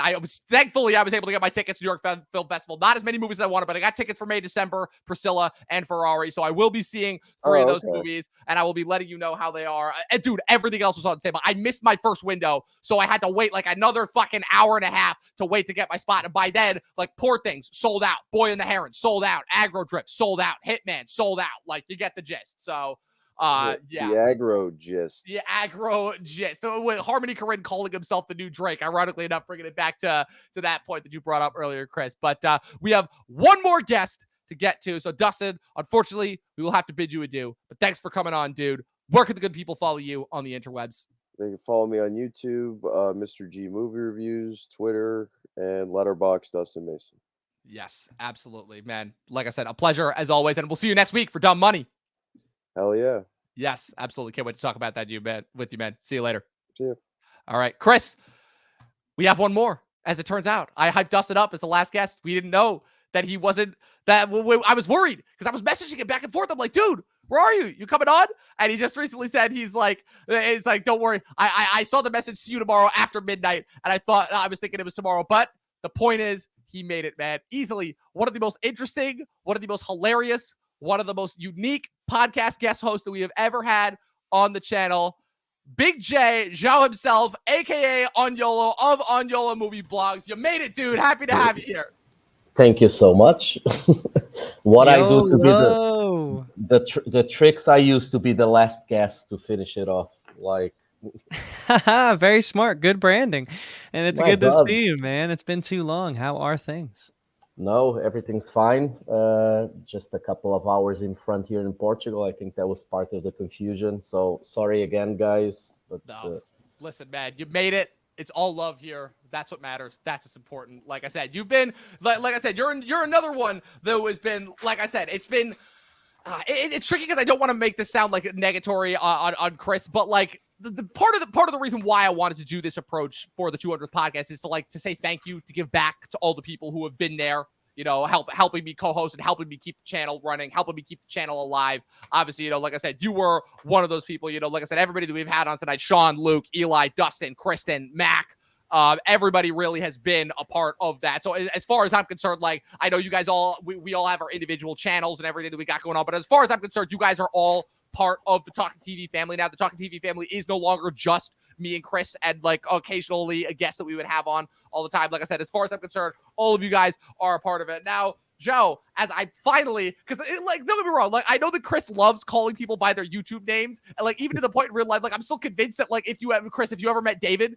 in real life at Flickstock, that you would just call him Flicks. I'm still not convinced that you wouldn't call him that to his face. But I don't think he'd want me to call him David. I mean, I mean, it'd probably be weird for both of us. It might be. Who knows? But Joe, so now this is interesting because, like I said, I've been needing the people who we met on YouTube exclusively to refresh my memory. When was the first time that you actually came on the Talking TV podcast? Oh, my memory's crap. So that's gonna be. You're not the only one. That's it was why for I a watch along. Yeah. Oh yeah, I think that was Solo. It. Yeah, I think it was it. That we did that. So it was a long time ago, and. Yeah, but guys, before I go on anything, I just want to say congratulations, because there's not a lot of podcasts out there that gets to 200. 200 is an amazing number, and you guys, no matter, like you just said, to keep it alive, but it's more than keeping it alive. 200 is one of those milestones that I know a lot of people that do podcasts, and like 200 is that number that people don't even imagine. 100 is a party. So first of all, just congratulations, and it's always loads of fun to come. So I just wanted to say that before anything. Well, thank you, dude. That means so much, obviously. And you've been That's also what she said. I had to. I knew you were gonna go there. It's my favorite sitcom, and one of all time. But YOLO, that really does mean a lot, and it's been so great that the internet brought us together. How else would this have happened? Yeah, seriously. Absolutely. Yeah, this is something that I think is the best part of this. Doesn't matter, like we all do this, like thinking it can be kind of a job one day. I think everyone wants to make a living out of it, but in the end of the day, like we all do it because, at least for us, me and my daughter, when we started doing it, is because we didn't have any more people to talk about movies. Everyone looked at us like weirdos, and we just had to find other weirdos on the internet to talk about movies. And this is the thing. We come here and like, I'm in Portugal, you guys are in the United States, we have people all around the world, but it doesn't matter where we are. It's all about the movie. So I think that's pretty impressive. And I think that's something that only cinema can do. So only movies can do. So again, I think it's the most amazing part of this thing is like everyone that we know. And you guys have been one of those that it doesn't matter what time it is in Portugal. If you guys want me on, I'll be on it because it's always fun. Oh man, and this, like I said, this is what makes you one of the special ones, man. Yeah, like I said, it was a dark time during COVID. You know, we were ready, we were gonna make a full run. We had the slate of movies, it was set. COVID happened. We weren't quite sure what we were gonna do. And obviously, like I said, big shout out to Chris because he was the one that was reaching out to all of you guys initially and pulling you guys on. And he was the one that really got the ball rolling as far as, you know, getting the guest list going. And like I said, we've still, you know, what relationships have come and by. They have come and gone by. But like I said, the ones that have really lasted, the ones that have really, you know, like I said, we've known you since 2020. Like I said, with the exception of the people who I knew from my real life, obviously, that have been on this podcast, we've known all of you for about 3 years now, and you guys still keep coming back. You still keep giving incredible conversations. You still continue to give me a run for my money as well, in terms of, you know, everybody's been crediting me as being like some sort of like movie genius extraordinaire this entire time. But in reality, like, you guys continue to challenge me and push me further and push me to watch stuff that I wouldn't otherwise. You know, like I said, you know, obviously Sean and I were joking earlier about how we match each other, the energy levels. Dustin and I have literally known each other since we were kids, but you're one of the few people who I think, you know, you're a good reminder out there that, you know, the idea of that superhero fans are spoiled. And I love how you bring that up every single time you're on. It's just become like a staple, but it's so true because, again, you look at the amount of superhero stuff that we get, and even though, yes, a large amount of it has devolved into just mindless, gooey crap, at the very least, it's still more than what you got when you were a kid, as you have incessantly told us as to how, you know, back in the day when people were pissed that at something, like a casting or something, they would have to manually handwrite letters. And mail the Batman. Like, just read what people had to do to complain about the Batman and the casting and Michael Keaton. And then, like, when you do that, I'll take you serious, okay? If you go to the post office, send letters, do that, I'll take you serious. But if it's just like complaining like that, for me, and the thing is, like, look, we all do this, and like I said, because cinema should be fun, and it's nice to have really intellectual movies. It's nice to have all that, but in the end of the day, we go to the movies to have fun, and I think we're losing a little bit of that because everyone is a movie critic, everyone has something to say, everyone needs. And for everyone that's listening to us and ever made a movie, it's very hard to critique after you see it and after it's done. But to make a movie is really hard. To make a great movie is almost impossible. So when we're doing a movie about something that has so many fans, that has people that grew up with it and have different ideas, it's very hard to find flaws on it and say, oh, that movie wasn't that great. But look, in the end of the day, they're supposed to be fun, and if you and that's the thing. Even the movies that I dislike, I come out of it, and like some of them, I have fun unless they take themselves too serious, and that was the problem I had with like for example, Batman v Superman. When you take yourself too serious and you're not a serious movie, that's where I have the problem. But when you're having fun and it's just like silly and fun, I will go on the ride with you. And I think that's what people need to realize. And this is what I mean. Like, I'm older than most of the people here, so I remember when we didn't have that. We didn't have any of those experiences. So I just want people to have more fun watching movies. And I just came from a horror festival. For the last 7 days, we've been on a horror festival. Oh, wow. And I have to say that I think horror fans are the best fans out there of all the moviegoers. Because even when the movie is bad, they come out and they had a blast. They're laughing at it. They like, I don't see anyone like going, oh, like this movie was a waste of my time because the girl run into inside the house instead of like going here and there. Like that's what you usually see critics saying. Oh, they made the stupid decision.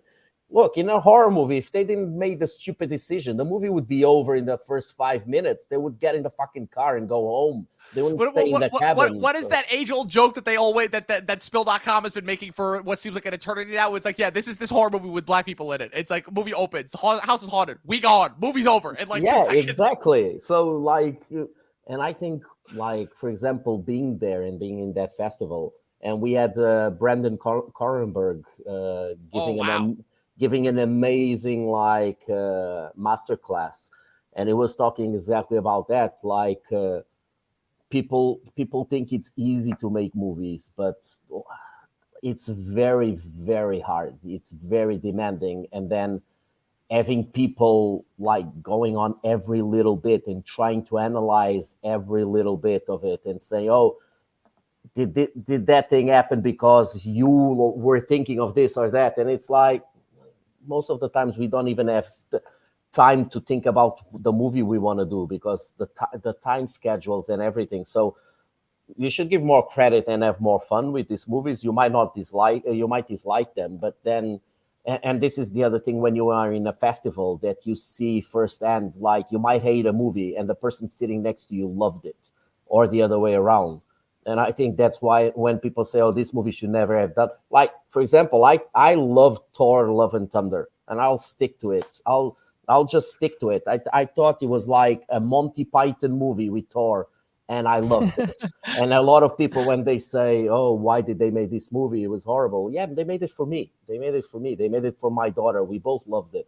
So that's why I go that people are spoiled, but well, that's my thing. I said it again. People are spoiled with this superhero movie. As far as I'm concerned, you can say it 100,000 times over, because I think especially now in the month September, in the year of our Lord 2023, that is a message that people need to continue to hear over and over again until they start to get the message, until these studios start to, and again, so that we can continue to hold these studios accountable. You know, this is the shit that we love. They finally, after years of treating us like second-class citizens, they finally started to take the nerd shit that we love, that was regarded as nerd crap for years on end. They finally started to realize what a money pit that was. And they did well with it for the most part for a little bit of time. But a lot of the stuff they've been putting out recently just hasn't been good. You know, Yoel, you've been on almost every DC review that we've done so far this year, just like effectively seeing the depth of the current DC cinematic universe. You know, I still have you on the slate for Aquaman and the Lost Kingdom when that comes out.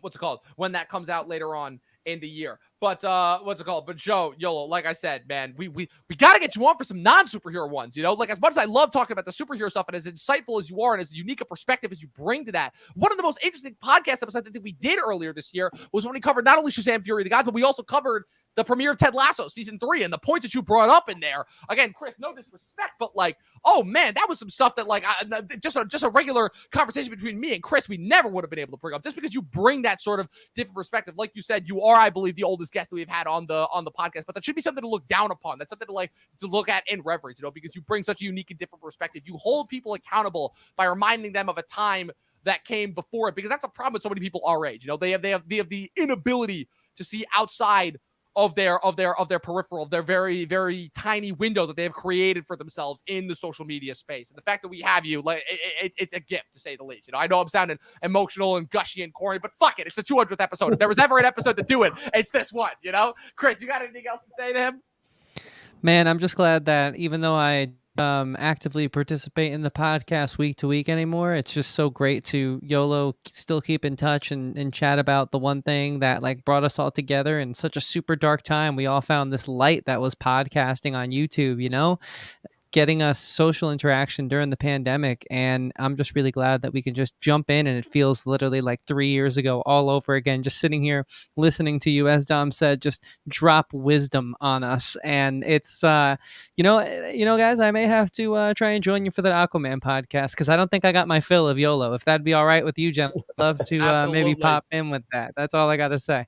Absolutely. Well, like I said, Joe, like I said, you're the man, dude. Seriously. Yeah. Anytime you guys want me in, it doesn't have to be superheroes. I watch everything. And Joe, I'm so glad you don't get offended that I call you YOLO, because listen, that's your name to me, and you should call me the TV nerd. If you called me Chris, I'd wonder what Earth 19 this is, that reality that we're living in.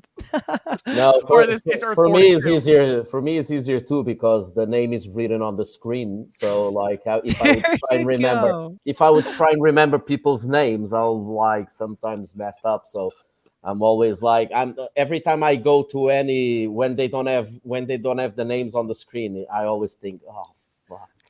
The many ties that bind us. Yes. Yeah. So my memory, I completely understand. Don't worry about it. Yes. But seriously, congrats with everything you do on your Instagram page, and just thank you for continuing to be a part of our little slice of YouTube over here. Yes, absolutely. It means the world. Thank you. No, but anytime you guys, anything you want to talk about, like, I'm always in. Even if I don't know what you guys talking about, I'll watch it before. Yes, absolutely. TV is not my thing, but I still watch a couple of shows. Well, Ted Lasso being one of them. Well, funnily enough, I know that we said we would have you on for something non-superhero, and I do have a non-superhero thing for that weekend. But in the spot of where Dune 2 was supposed to be, we do have an opening as Invincible Season 2 is premiering that first weekend of November. Oh, yeah. That one I watched. I saw the first one, loved it. Yeah, loved it. So if you want, the first two episodes are premiering that weekend, as well as Priscilla is opening wide that weekend. So if you want to have a conversation about that, both those movies, I can pencil you down right now. Yeah, just need to check if they're available in my side of the world. That's that's right, because Amazon. Well, you should still. No, Amazon. Amazon we have, so I think we'll be Priscilla. I'm not so sure. I don't know. Well, I know that Mubi got the international rights to it, so I don't know if I don't know what the rollout strategy is for that, but yeah, who knows? Anyway, but I'll check it out. I can see her and watching Dumb Money tomorrow. So yes, I'm excited about that one, because that's one crazy story. Oh, and trust me, the movie, I know the movie only covered like as much as it could in terms of just how fucking crazy that story was. But yeah, I think you're going to have a good time with that. That one's good. Yeah, I love the trailer, I think. So I'm going to watch that also. Absolutely. Well, Joe, I'm going to take a couple minutes just to close this out with my podcast co-host here. But thanks for hopping on, man. Thank you so much. It was last minute. And sorry for the delay. No, like I said, no need to apologize. You're a part of the family as far as I'm concerned, dude. Thank you so much. Good seeing you, YOLO. Best of luck, and congrats on the success. Bye. See you guys soon. Take care. All right, Chris, that was it. 200th episode, man. We got everybody on the slate. You know, obviously, shout out to Dontre, aka Tarantino, and Brando, the Brando critic. Those guys have also been a part of my co-hosting as well for the last couple of years, as well as all the other co-hosts that I have had on over the last few years. Like I said, you guys, as far as I'm concerned, all of you, everybody that watches the show, you guys are all part of the Talking TV family, as far as I'm concerned. Big shout out to everybody that we had on tonight on YOLO. Dustin, Mac, Kristen, Sean, Luke, Nathaniel, Eli, all you guys. Like, I didn't think I was going to pull it off. I'm not going to lie. I didn't think that I was going to be able to do this. I hadn't pulled something like this off probably since the Duel of the Fates script read. Honestly, that was probably the last time that we had anything sort of like this. Chris, man, I mean, I just wanted to have a couple moments to powwow with you a little more before we got out of here, man. I mean, obviously, I know your schedule is busy. You know, you don't have the time to go out and watch everything the way that you used to. You know, you're obviously, I get it. You know, honestly, with the overall quality, it's tough trying to get out and see something in theaters and then podcast about it in 2 days. You know, you want the time to sit back and matriculate and digest it a bit. You know, but man, I mean, when's the next time we can expect to see you on, dude? Listen, I was actually, you read my mind, Dom. I was gonna shoot you a text, and it was gonna read, "Dude, had so much fun. Missed this more than you could ever have imagined. Let's see if I can come on for Invincible and maybe Aquaman." So Invincible. All right. I'd like to All hit some of right. those. You got to All text me right. the dates, Dom, and I don't want to make any guarantees to our amazing audience because I don't want to let them. I'd love to be on for those episodes if possible. That Well, could be I a will lot of say fun, I this. think. I will say this as well. I know that you are a big fan of Halloween and October, and I know that obviously, you know, we had a little moniker going on our podcast a little bit or a couple years ago, the Shocktober moniker that we did so well. And would you believe it, Chris, that even after those 3 semi-whatever Halloween movies that we got from Blumhouse of the last couple years, would you believe that the same creative team, same directors and everything, David Gordon Green, are now handling a new trilogy of Exorcist films, the first of which will be opening, The Exorcist subtitled Believer, will be opening the first weekend of October, the 6th. And I know how big a fan you are of Halloween movies, and I know how much you don't like watching movies in theaters when they immediately come out. But if there was ever a time to see a movie when it comes out in theaters with the one and only Johnny Mano, who I'm pretty sure would probably be a compelling enough person to be able to get you to hop on for a Halloween themed episode. Johnny, when Johnny gets involved, I tend to have a way of being up for things that I otherwise may And not you have otherwise been. would That is not. true. Yes. It's You almost know like what, Dom? Let's I know you. all a little group text about that one. I think right. that's one that's worthy of a conversation. But I'm gonna make sure that I call you this time. That way we don't end up having any texting kerfluffles, because I know that sometimes texts have a way of going over your head.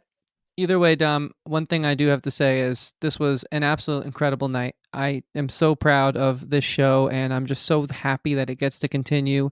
And I definitely want to be on a little more frequently than I have been. So I think that that's something that it shouldn't be episode 166, Glass Onion, Knives Out Mystery, shouldn't be the last time that I was on. So we're going to have to rectify things right. And hey, we have this whole new year ahead of us to do so. So I'm really happy about that. Yes, indeed. We've got both, but not yet. Like I said, because I want to give the people. I haven't done this before, but I wanted to give the people, as of right now, a rough idea as far as what the schedule is for the rest of the year. Because as of right now, unless we get some more major shifts and changes in anything, that we have right now the schedule for the rest of the year. Next week, we will be doing Dumb Money with Dustin the Duster Mason and Kristen. In 2 weeks, we'll be doing a double release of both the Creator and Flora and Son with Sean Dontre and John Maffio, who was on for the Guardians of the Galaxy Volume 3 podcast. That first weekend of October, follow that up, 10/8, The Exorcist, Believer, along with a couple of other debuts, Loki Season 2, Reptile, The Kane Mutiny Court Martial, and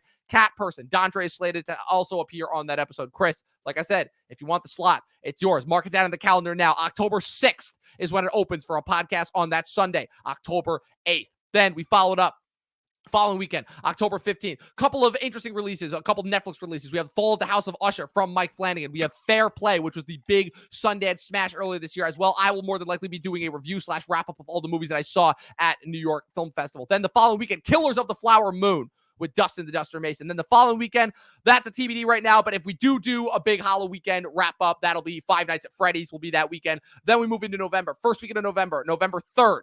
For a November 5th podcast, Invincible Season 2, as well as Priscilla. November 12th, The Marvels, along with The Killers and The Holdovers. November 19th, Ballad of Songbirds and Snakes, The Hunger Games prequel, and Next Goal Wins. November 26th, Wish and Napoleon. Then moving into December, the last month of the year, December 3rd, The Bike Rider, Saltburn, as well as May, December, getting its wide release, and possibly Eileen. December 10th, Leave the World Behind, Poor Things, and The Zone of Interest. December 17th, Wonka, Anyone But You, and possibly Magazine Dreams. And wrapping up the year, our big Christmas finale extravaganza, Aquaman the Lost Kingdom, Rebel Moon, Ferrari's wide release, The Iron Claw, and Maestro, the big Oscar slate. We've got a lot more episodes coming to you guys for the rest of the year, our 200th episode, but so many more to come. Chris, I've been able to do this in a very, very long time, but I'm very excited about it. Where can the good people follow you on the interwebs? Wow. Just like old times, and just as tactful as ever, Dom. And thank you guys so very much for supporting this show. What an incredible feat. What an incredible run. So many great memories, so many great times that I've had doing this podcast. It's truly one of my favorite, if not favorite, creative endeavors that I've ever been a part of. And I'm just so happy that we get to continue to do this podcast and share it with all of you guys. So thank you again so much. First of all, it really does mean the world. And if you want to check out a little bit of what I do with the free time that I have. I post videos on my own YouTube channel. I sing songs, and I enjoy doing it. It's something that I do. I post a short every day, and I post videos when I can. But there's something new every day at the very least, and it's Christian Evanko, just my name. So if you guys like what you're hearing, you can go and find that, and that's Evanko, spelled Evanko. And I have another community project, which is a once-a-month live stream called Our Band Show, and that's hosted by another Talking TV alumni and great Mount Rushmore figurehead, I would say, of the Talking TV universe, Patrick W. Huber, Professor Pat.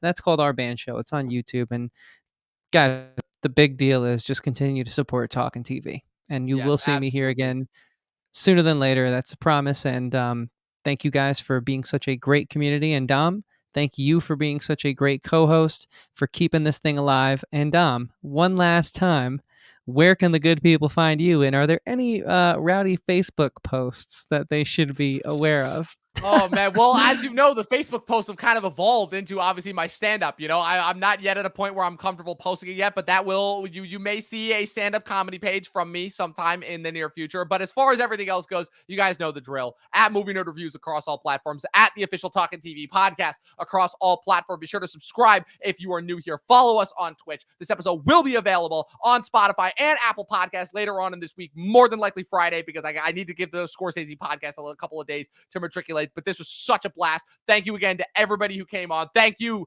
first of all, to Chris for finally coming back after 9 months. I didn't think I was going to see you again on the podcast, but I'm glad you're back. And like I said, I'm hoping to get you back on for so many more episodes before the end of the year. You guys know what I'm going to end this with. Come on, Chris. Say it with me. Say it with me. 12 seasons in a short film. Short film. And watch more more fucking movies and TV. Hell yeah. We'll see you guys next time.